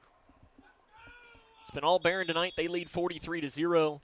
We're in a running clock, under 2 minutes left. Cougars will have 4 or 5 plays left in this game. Trig Payne in at quarterback. Trips left side. One near side. Payne rolls out far side, has Mudd in front of him to block. It's thrown off in the flat. Caught at the 30-yard line. Breaking a tackle, though, up that far side and stepping out of bounds. Got 11. I don't know. Who caught that? Nice catch and run for Grayson County. Jamycen Buster pulls in another one. And he'll get it to the, we'll see where they place it, to the 38. That is a gain of 11 for Buster. As Buster has now caught 4 passes for 37 yards. Ball goes right through the legs of Payne. He's going to pick it up off the turf. Payne rolls near side, and he's going to throw it, and it is caught. Curl pattern, running and bringing it in is Bryce Abersold. It's probably one that Brian just say, but next time, yeah, let's throw that away. But well, nice play. I just said throw it away, and he got 8 yards out of it. He gets it to the 46. It is a gain of 8. For Bryce Abersold. 43-0, 40 seconds left. You've got time for 1, maybe 2 more plays. This is where I think you got to go deep. See what you can't do here. Payne is going deep, looking up the seam, and he is incomplete. Great play made by the safety for Barren County. Yeah, if he don't get his hand on it, Tyner walks in with a touchdown there. That's the backup quarterback, Jackson Pierce, because Caden Tyner has it, and Cougar's going to try and get one more playoff. Really good throw by Trick Payne, though. They're going to run one more play, and let's see how far you can throw it, bud. I said he has a cannon, and that one was 3 seconds remaining. Here it comes. 1 second. They do get the playoff. Payne rolls out far side. Just dumps it off into the flat. It's caught at the 50-yard line, and that is where our game will end. Down to the 48. Jamycen Buster pulls it down. Looks like they're going to say to the 48-yard line. It's a gain of 6 yards, and that's the final score. Barren County defeats Grayson 43-0. We'll come back. Have more after this. This is Cougar Football on K105. When you give blood, you give life. And when you give life, you change lives. Make a life-saving impact by donating blood with Western Kentucky Regional Blood Center, your hometown partner. As the sole supplier of blood products needed in Grayson County, your donation ensures a stable and adequate blood supply for you, your family, friends, and your neighbors. You are the hero when you give. Feel the power of community and compassion in every drop. Give life and change lives with Western Kentucky Regional Blood Center. Life is on the line. In life, things aren't scripted. If you're an athlete, we need people like you and translate those skills to officiating. You can get a lot out of it.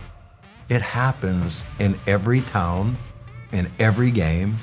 We never have a perfect game, but the rewards always outweigh the negativities.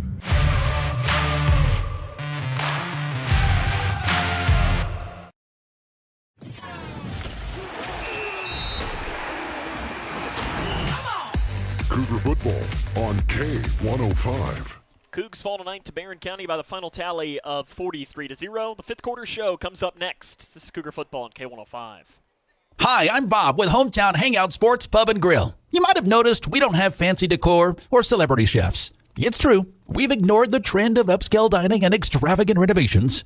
That gets pretty expensive, you know. And in the end, it's the customer who pays for those upgrades. Not at Hometown Hangout. Our guests come to us for one thing, to have a great time. Whether you're with the family, the whole team, or just friends, you'll love our fun atmosphere, exciting games, and great food. Hometown Hangout on West White Oak. See you after the game. When garbage is thrown on the ground, tossed out a car window, illegally dumped, or poured down storm drains, it all ends up in our streams and lakes. Which means that pretty soon we'll be reeling in more trash than fish. Do your part to keep our new Kentucky home clean. Thanks, Team Kentucky. Are you looking for the best building materials in Litchfield? Look no further than Future Designs Building Materials. The builder's choice on Quarry Road has everything you need to build your dream home. Jim writes, I'm so glad I came to Future Designs for my new roof. The staff was so helpful and knowledgeable, and they made sure I got the right materials for my needs. Thanks, Jim. Future Designs is more than just a building materials store. Future Designs Building Materials on Quarry Road in Litchfield. FDBM.net. Building on experience. Food isn't just fuel to live, it's fuel to grow. My family relied on public assistance to help provide meals for us. These meals fueled my involvement in theater and the arts as a child, which fostered my love for acting. The Feeding America network of food banks helps millions of people put food on the table.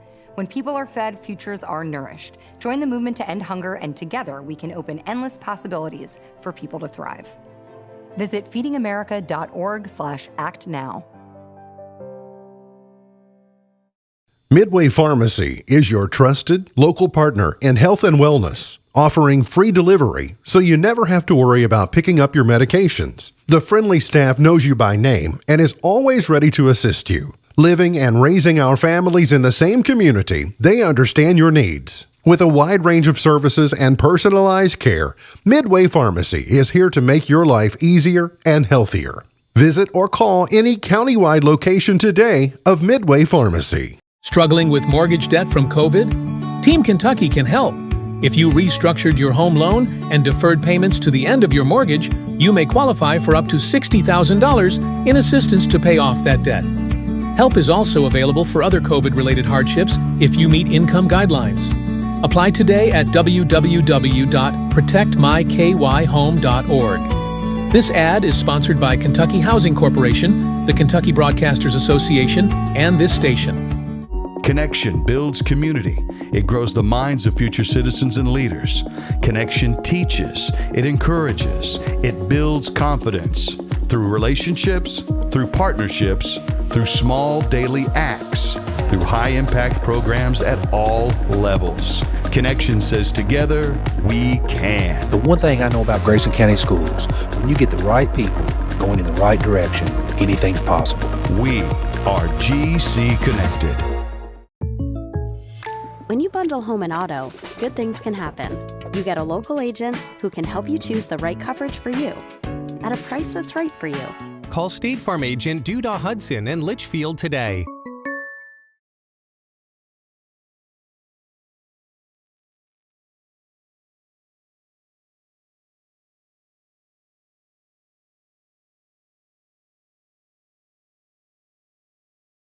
By Grayson County School. And now, the Fifth Quarter Show with Sam Gormley on K105. Cougars fall tonight by the final tally of 43-0 to Barren County. We join you back into the press box here. Sam Gormley and John Decker with you. And John, this one tonight was a butt whooping. And the Cougars were on the as I know the old saying goes, sometimes you're the car and sometimes you're the window and sometimes you're the bug. Yeah, and they were the bug tonight. They were the bug. And now the question is are you the bug next week or do you turn into the window? Yeah, you gotta go find yourself this week at practice. You got a short week. Go find yourself. Throw this film out the window. I don't think you even want to watch it. Is it a good thing that it's a short week after a week like this? Maybe it is. You know, you got to have a short memory. Come back next week, team you should be able to beat. See what happens, and see what you're going to do. This is going to see if your season goes in the tank or you can turn it around. This is probably one of these where, you know, you've got an Ohio County team that is having a tougher season, but I know you are and I am as well. I'm a firm believer in any given Sunday. Oh, yeah.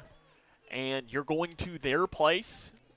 They probably play better at home. I'm sure they do. You got to watch out and listen. They lost to Butler County by 9, and you struggled with Butler County. Yeah, you know, that was probably Ohio County's best game of the season was against Butler County, and so yeah, you're going to have to really play. You're not just going to be able to chalk it up as a win. You're going to have to earn it. Grayson County falls again tonight by the final tally of 43-0. Writing down some of the stats from this game as I keep an eye to see if Coach Jones pops his head out to potentially come and talk to us. We'll hope to talk to him, but again, it is a further walk. I don't really know where their locker room is or where they've gone. I know it's down to the left. I don't know if they're underneath or where they've gone. I'm not sure either. As Barren County fought 43-0. Barren 26 rushing attempts for 216 yards. It's an average of 8.3 yards per attempt. 6 of 8 passing for 80 yards. Grayson County runs it 17 times for negative 10 yards. 13 of 18 for 122. For Grayson County today. That's 35 snaps for 112 yards of total offense. I mean, John, you look at it this way. Barren County snapped it 34 times. Grayson County snapped it 35 times. And Barren County went plus 184. Yeah. That just means it's a rough night offensively and defensively. But, you know, we had one more snap, and they have 43 more points. That kind of sums it up. And that is really the story of a game like this. For Grayson County, looking statistically, unofficially running the ball, Ethan Mudd went 9 for 27. Jamycen Buster, 3 for -1. Lane Beasley, 1 for -16. Poor Lane has 2 rushes this year now for -26 yards because of bad snaps. Because of bad snaps on punts. As Jake Bratcher, 4 for -15. Trig Payne, 1 for -5. And I don't know if a sack should be a passing stat or if it should be a rushing stat. So sacks was a total in this one. Receiving-wise, Jake Bratcher, 10 of 14 for 97 yards. Did throw 2 interceptions. Shane Hall caught 3 passes for 12 yards. Caden Tyner caught 2 for 40. Jamycen Buster caught 3 for 26. And Bryce Abersold caught 1 for 10. Jamycen Buster ended up having 5 because it don't add the 2 quarterback stats together. So Jamycen Buster. Oh, I didn't even see that. I see what you're doing here. Yep. You are right. You are right. He had 5 for like 43 yards. Let's see. I think I've got it over here, John. I think okay, can you find it somewhere? Okay. It's somewhere around here. Let's see here. Well, no, apparently it's not working. But, yeah, he did have more than that. You are correct in saying that. Because I looked at him like, I know he had more than 3 catches. Yeah, Trig Payne went 3 of 4 passing for 25 yards, as Bryce Abersold had an 8-yard grab from Payne as well. Yes. Cougars fall to 2-4 now on the season. I'll try and see if I can't find a score or two from around it. Caverna and Christian County knotted up at 32 with 6:30 left in the fourth quarter. I do believe that game is happening at Caverna tonight. That's a barn burner. Christian County, though, their coach resigned on like Wednesday. Oh, wow. So that's a tough situation for them to be put in. LaRue County defeats Adair 25-20. Glasgow over Hart County 35-6. And I have a final score coming in from Morgantown. Edmondson County comes back to defeat Butler County 13-10. That is a final score. Greenwood over Warren Central 30-6. Monroe over Clinton 42-14. Somerset over Metcalf 42-6. Franklin Simpson over Warren East 28-22. That's at the end of the third quarter, rather, for that score. That's some of those. I'm just trying to kill some time here. Coach Jones probably still talking to his team as they come in.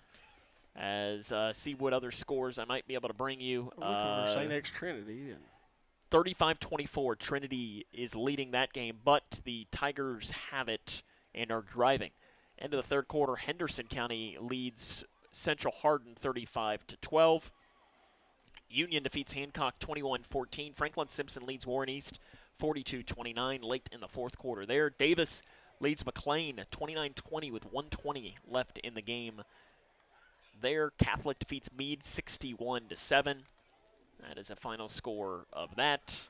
Wow. And that appears to be most of the scores that I see here, at least that are of interest to this. Owensboro defeated Apollo 42-14. That's a final that way. Again, yeah, I've gotten back here far enough to where nothing more has really come in. One that interests me and you is right now the Cincinnati Reds are up 3-1. That is a very important score to bring you. As much as the Cooper score delighted me defeating Connor, the Reds picking up a win. Now, what are the Mets doing? That's really what we need to know, John. We got 2 outs at the top of the ninth, so this game's about over. Let's see if we can. That's never over with the Reds. No, it's not. It is never over. You can never be too Diamondbacks are winning. Okay, well, we need to know them. We need let's go Marlins. That's what we need. Hopefully the Marlins have won. We're looking there. Yeah, Marlins won. How about that? If the Reds hold on, they're in the playoffs. Look at that go. Okay, it's not all negative in the old bathroom press box here at Barren County High School. We're going to take a break. We'll have more on the fifth quarter show coming up next as Grayson County falls tonight by the final score of 43-0. This is Cougar football on K105. When you give blood, you give life. And when you give life, you change lives. Make a life-saving impact by donating blood with Western Kentucky Regional Blood Center, your hometown partner. As the sole supplier of blood products needed in Grayson County, your donation ensures a stable and adequate blood supply for you, your family, friends, and your neighbors. You are the hero when you give. Feel the power of community and compassion in every drop. Give life and change lives with Western Kentucky Regional Blood Center. Life is on the line. In life, things aren't scripted. If you're an athlete, we need people like you and translate those skills to officiating.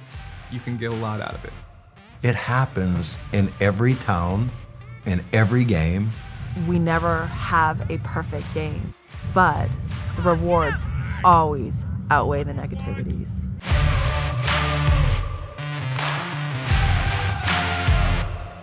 Hi, I'm Bob with Hometown Hangout Sports Pub and Grill. You might have noticed we don't have fancy decor or celebrity chefs. It's true, we've ignored the trend of upscale dining and extravagant renovations. That gets pretty expensive, you know.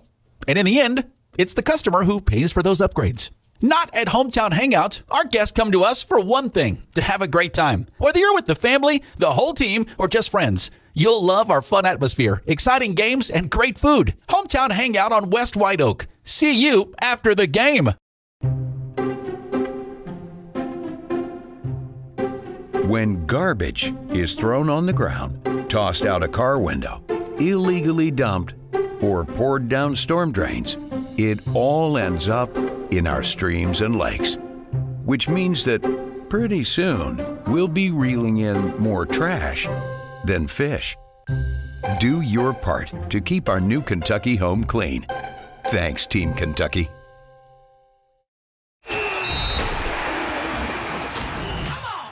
Cougar football on K105.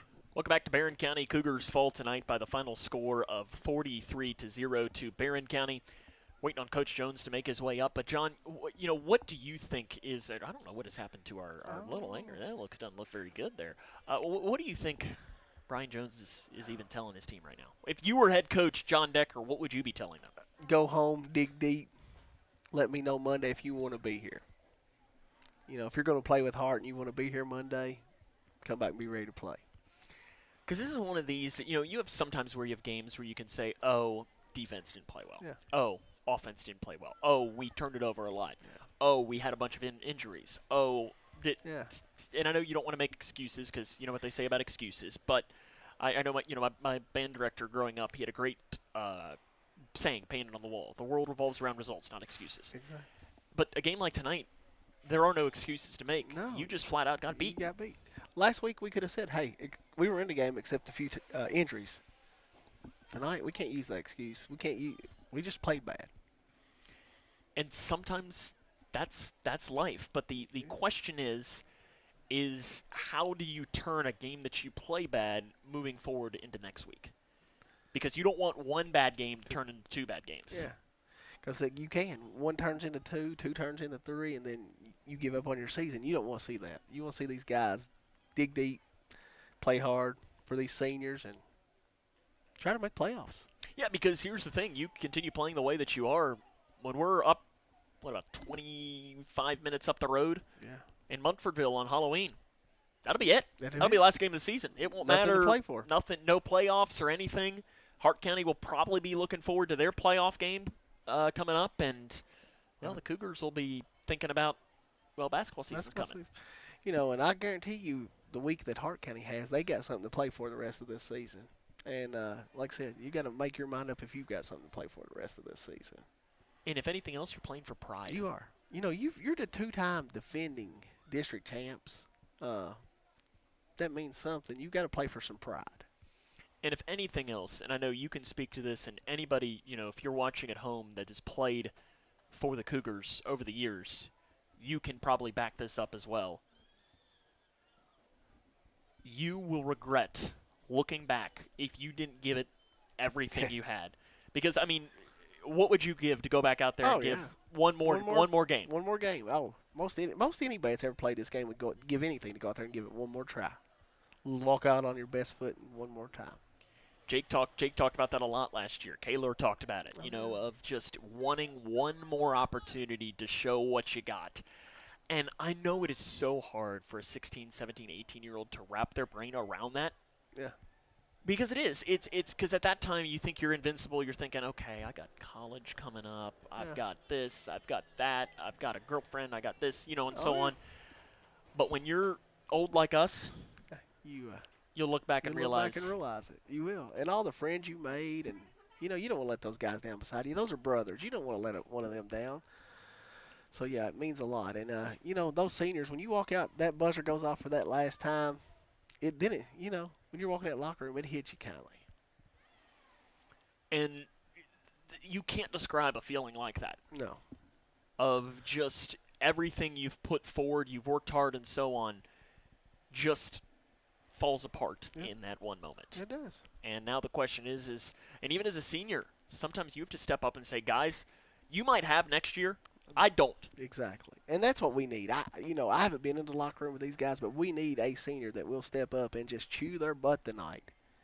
Like that right there. And you heard that was one of my questions I had to Brian Jones in our pregame interview was, are you seeing leadership step up? What does that look like? And he said, it's not always the guy that stands up. It's just the guy that does the right things, that works hard in the weight room, that does a little bit of this, that does a little bit of that, and so on. And he's not sure that he's really seeing much of that right now. He's starting to see little signs of it, but hopefully after a week like this is where you need them to step up even more. When adversity hits, leaders are born. Yeah. I was going to say, this will be the week, I think, with Ohio County coming up, you think you got a chance to win. You're going to see somebody, if they really want to step up, they're going to step up this week. We're going to take a break. We'll have a little bit more on the fifth quarter show coming up after this. This is Cougar Football on K105. Are you looking for the best building materials in Litchfield? Look no further than Future Designs Building Materials. The builder's choice on Quarry Road has everything you need to build your dream home. Jim writes, I'm so glad I came to Future Designs for my new roof. The staff was so helpful and knowledgeable, and they made sure I got the right materials for my needs. Thanks, Jim. Future Designs is more than just a building materials store. Future Designs Building Materials on Quarry Road in Litchfield. FDBM.net. Building on experience. Food isn't just fuel to live, it's fuel to grow. My family relied on public assistance to help provide meals for us. These meals fueled my involvement in theater and the arts as a child, which fostered my love for acting. The Feeding America network of food banks helps millions of people put food on the table. When people are fed, futures are nourished. Join the movement to end hunger, and together we can open endless possibilities for people to thrive. Visit feedingamerica.org/actnow. Midway Pharmacy is your trusted local partner in health and wellness, offering free delivery so you never have to worry about picking up your medications. The friendly staff knows you by name and is always ready to assist you. Living and raising our families in the same community, they understand your needs. With a wide range of services and personalized care, Midway Pharmacy is here to make your life easier and healthier. Visit or call any countywide location today of Midway Pharmacy. Struggling with mortgage debt from COVID? Team Kentucky can help. If you restructured your home loan and deferred payments to the end of your mortgage, you may qualify for up to $60,000 in assistance to pay off that debt. Help is also available for other COVID-related hardships if you meet income guidelines. Apply today at www.protectmykyhome.org. This ad is sponsored by Kentucky Housing Corporation, the Kentucky Broadcasters Association, and this station.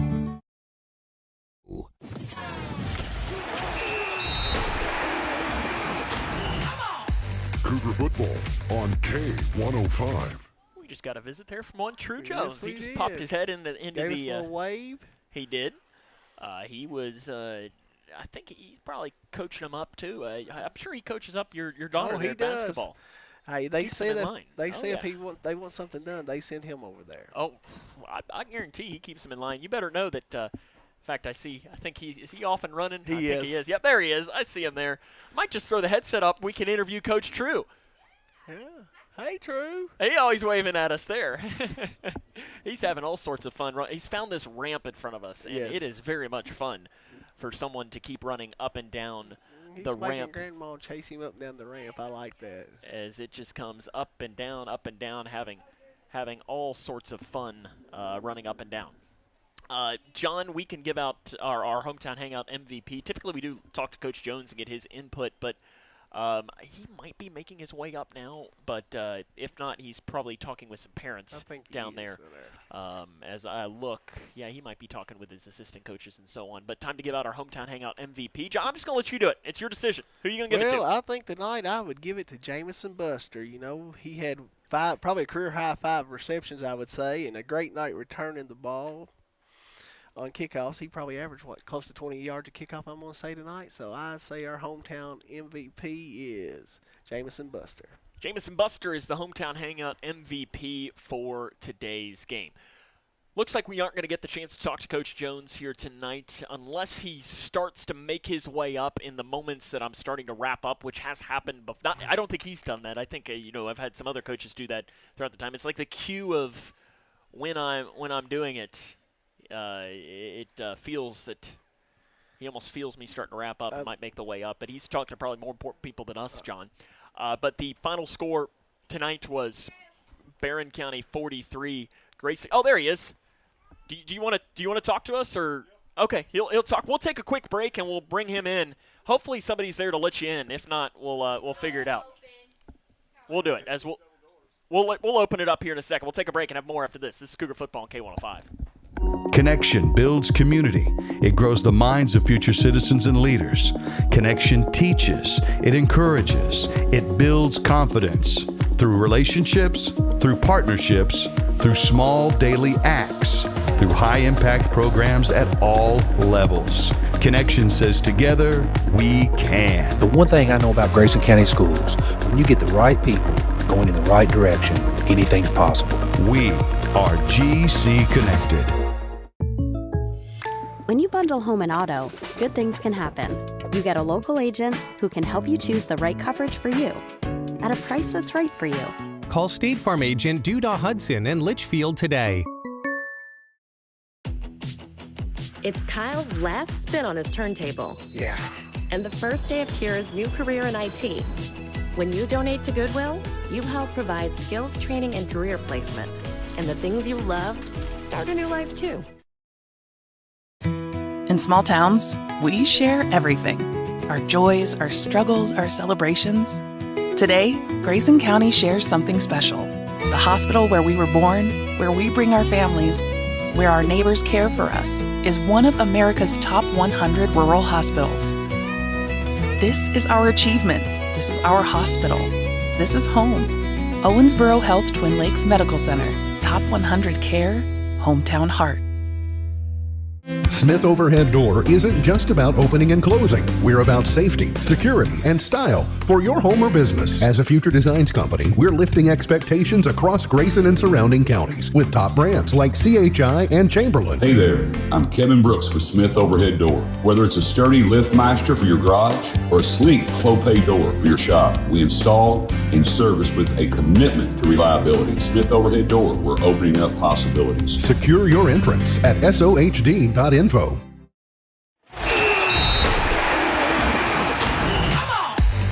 football on K105. Welcome back here to Barren County Cougars fall tonight, 43-0. Coach Jones joins us now. Coach, what was the message? Really, when I came in, I told the guys we were going to open the floor up and just ask kind of why they think we're at where we're at, and let them kind of talk, and everybody kind of had an opportunity to speak up if they wanted to say, you know, what we're lacking or what we need or those kind of things, and let, you know, it was a lot of the older guys and everything, but so we just talked about the different characteristics of individuals and teams and things that you know, that they thought we needed more of, you know, whether it's the scheme we're in. I mean, we just really opened it up to anything, and I was very interested to kind of hear what they had to say because, you know, I mean, we graduated 5 guys. You know, on paper, we shouldn't be where we're at.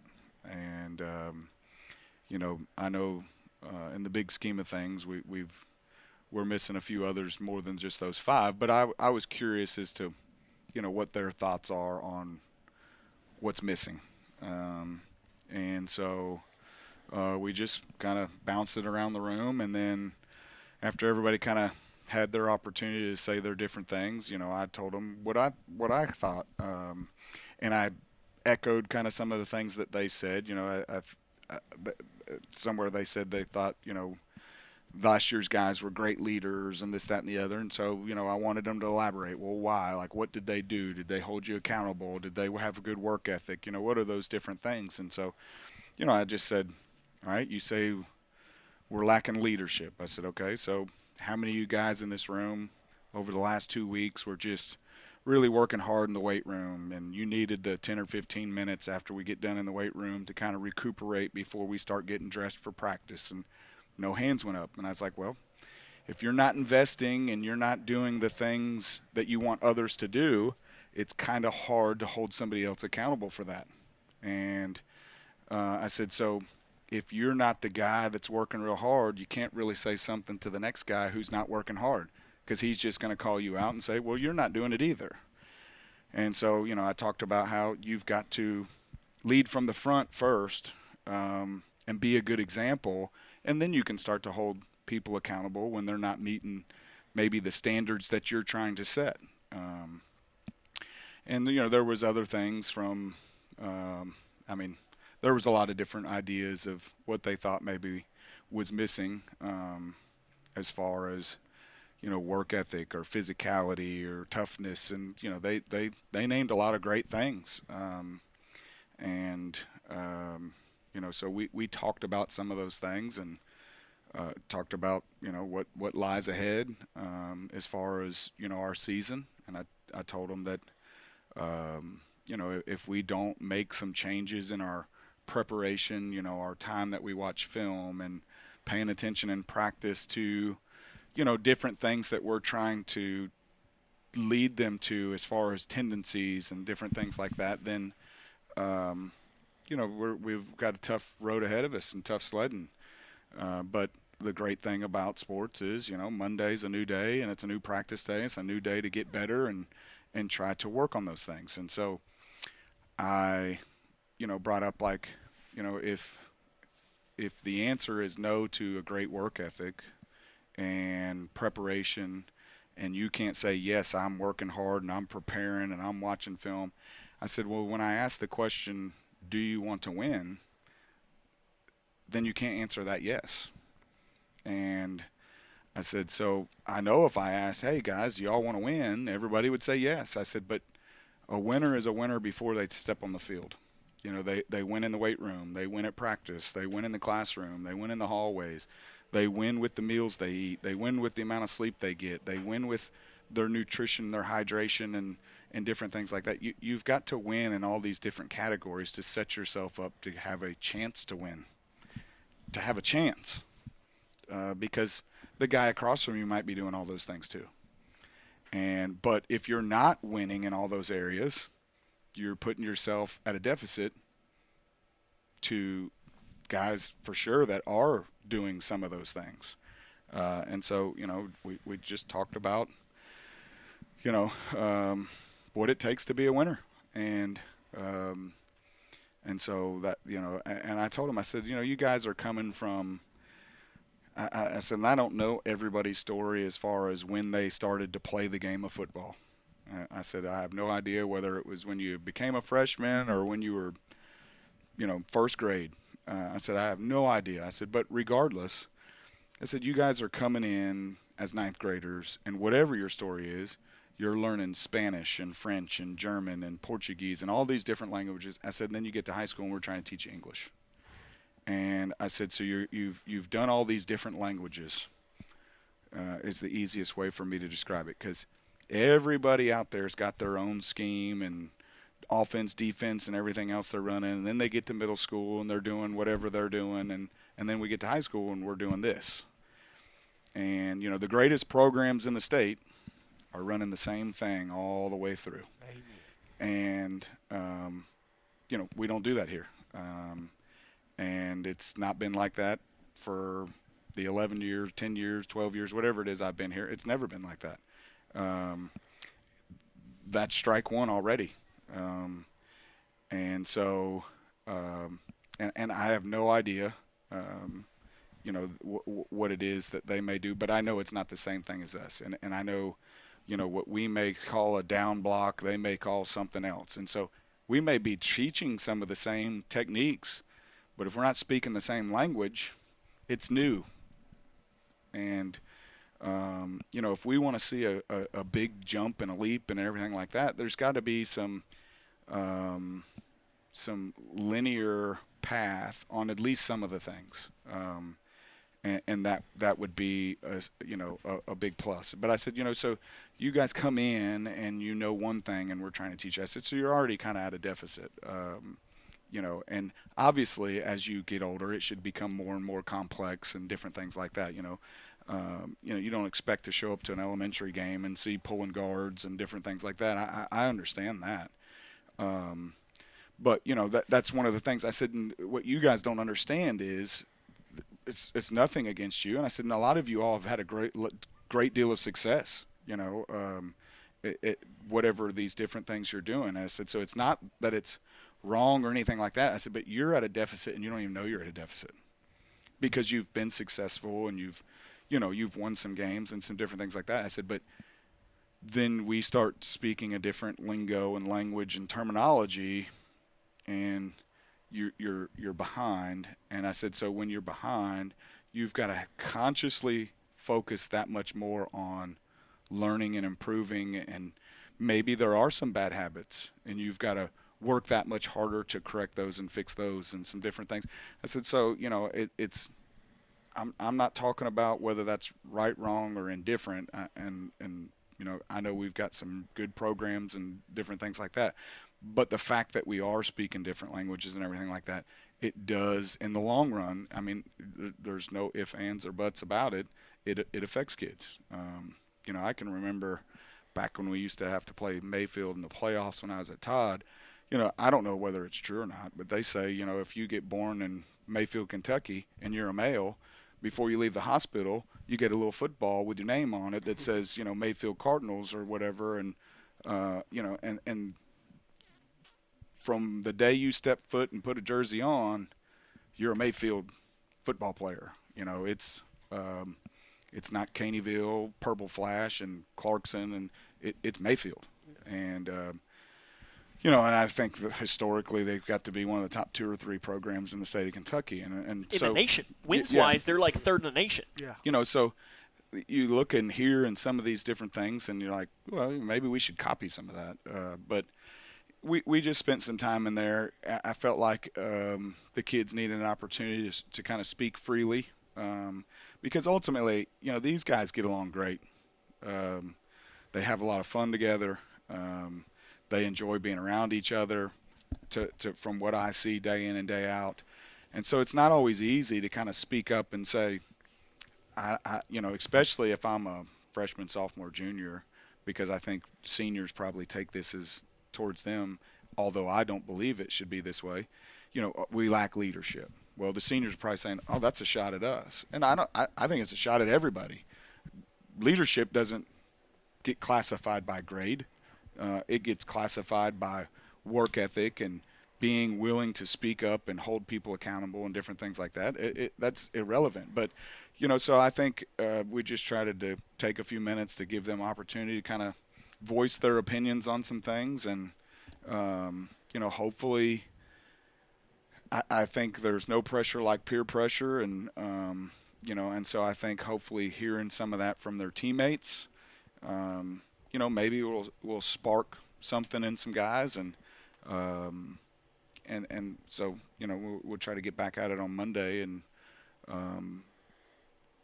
I wish I would have took notes, to be honest with you, so I could bring up what they said, you know, back. And I may do that on the bus ride home, try to think about the things that they brought up, because and what I told them is, I said, ultimately, guys, I said, it doesn't matter how much I want to win. It doesn't matter how much Coach Embry, Coach Ashley, Coach Roof, Coach Bullock, it doesn't matter how much we want something, whether it's for us to, you know, be good at a certain play, or how much we want to win, or how much we want anything. It does not matter. And until they want it with ultimate conviction and investment and work ethic, when they want it, then some changes will take place. But until they want it that bad, you know, there's going to be some things that we just, I guess, beat our head against the wall against. And so, you know, we talked about want to. You got to want to. And, you know, there's a video that came out probably 10 years ago, and it's a preacher, and he's talking about this guy came to another guy, and he asked him how to be successful. And this guy was supposed to be a guru on success. He said, meet me at the ocean tomorrow. And he's the ocean. He said, just meet me at the ocean. So he took him out. They waded out in the water. And the guru of how to be successful held him under the water, and he couldn't breathe, and he was just holding him under, and he's, you know, scrounging around. He's drowning, and so right before he drowns, he pulls him up, and he's gasping for air and everything. He's like, what what are you doing? And he said, when I was holding you onto the water, how bad, what did you want? He said, I wanted to breathe. And he said, when you want to be successful, as bad as you just wanted to breathe, you'll be successful. And so, it's a great, powerful, motivational video. And the power of wanting something, will influence everything you do about your life.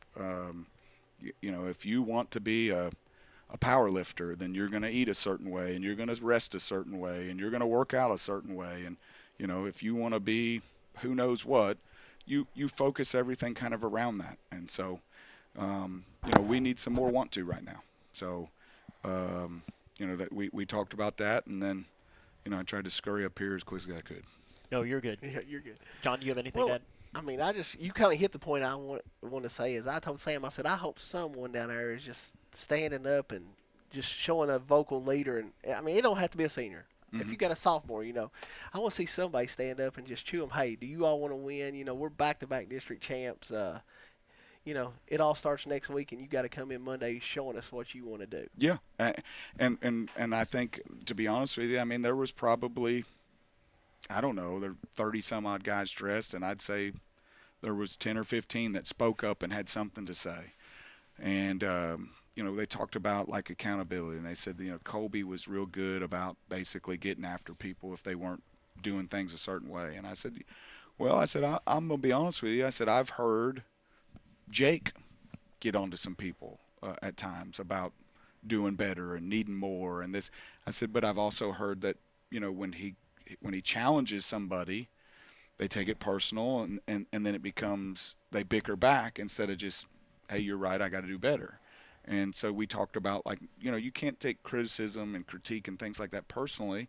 That person just wants better for you. Don't get your feelings hurt. Work harder. So it was good. Whether it leads to something more, I guess we'll find out on Monday. But I've at least, at minimum, it gave some guys an opportunity to get some things off their chest, and speak in front of the group and say what they felt like they needed to say. And the good thing about it was there was nobody kind of going back and forth and saying but it was just everybody kind of listened and had their opportunity to say what they was on their mind, and so hopefully that will benefit us moving forward, because I'll just be honest, we shouldn't be where we're at. I look at the scoreboard out there, I got to be better. 0 points, I call the offense, that's not acceptable. It's top to bottom, and I can assure you that at 1 o'clock in the morning tonight, 2 o'clock in the morning, I'll be on huddle, and whether it's watching this back or trying to get a leg up on Ohio County, and we'll just keep hammering away and hopefully find some things that click, and try to continue to move forward, because I think we've got some good pieces of the puzzle. I love the way some of our guys play, and but it just seems like we take a step forward and stop a play here, and then the next play they hit us with the counter to that play or something, and we've overplayed this and we're not ready for that, and but I don't know. Offensively, I just I'll be the first one to say we've got to find something that clicks there, because we've been on the struggle bus there for a few weeks now, and at times the passing game looks good, but at other times that's been a struggle too, and I'll be the first one to admit that I want to run the ball. And we're struggling to move the ball with the run game right now, so we're going to have to look at some things there and find out what we can do to run the ball, because I just feel like that's something you got to be able to do to be successful. This isn't the NFL where you're going to throw it 95% of the time, and so we'll keep looking for little things there and ways to, I guess, improve the run game, and Maybe we've got to find some. We've always kind of been.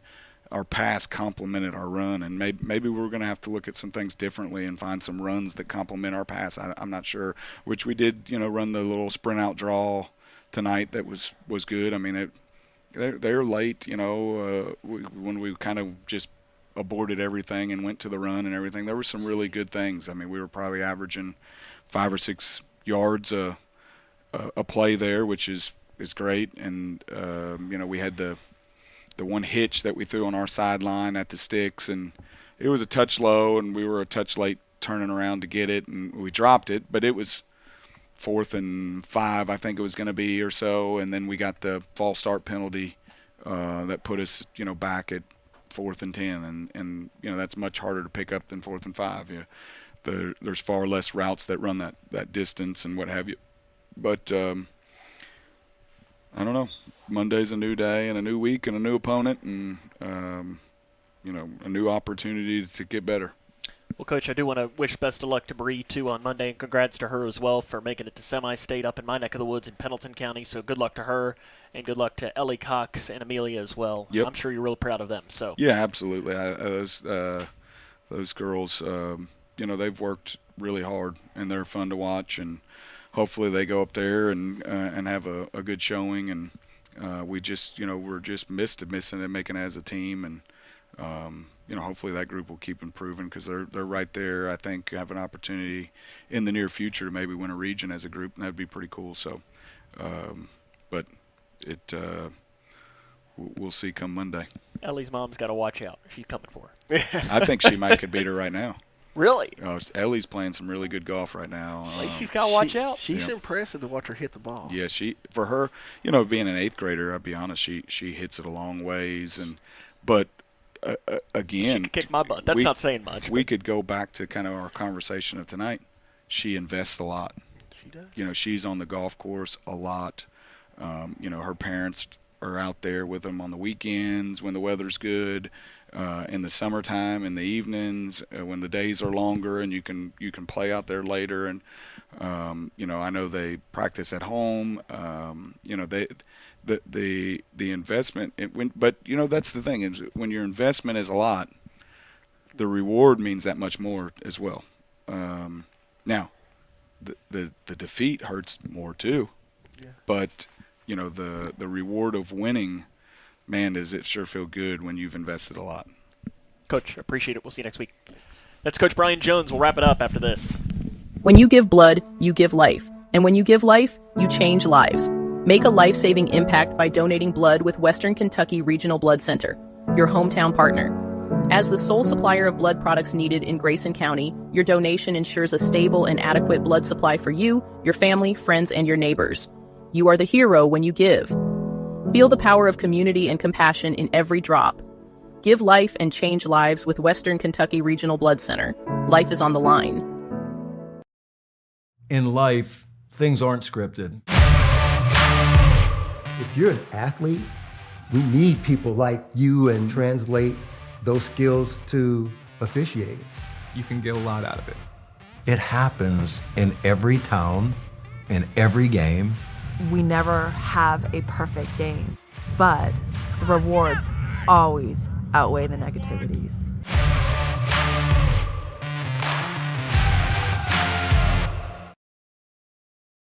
Hi, I'm Bob with Hometown Hangout Sports Pub and Grill. You might have noticed we don't have fancy decor or celebrity chefs. It's true, we've ignored the trend of upscale dining and extravagant renovations. That gets pretty expensive, And in the end, it's the customer who pays for those upgrades. Not at Hometown Hangout. Our guests come to us for one thing, to have a great time. Whether you're with the family, the whole team, or just friends, you'll love our fun atmosphere, exciting games, and great food. Hometown Hangout on West White Oak. See you after the game.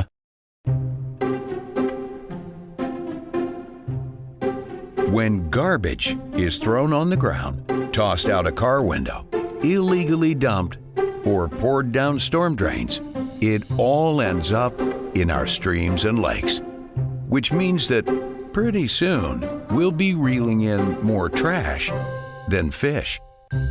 Do your part to keep our new Kentucky home clean. Thanks, Team Kentucky.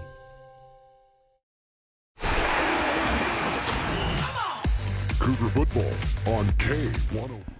Cougars fall tonight by the final tally of 43-0 to Barren County. I want to thank the K105 Digital Productions crew for their hard work. Your camera operator was Zach the Sleeper Jack, and your director was Owen Nacho Embry. So for John Decker, at a night where Grayson County loses by the final score of 43-0, this is Sam Gormley saying, so long, everyone.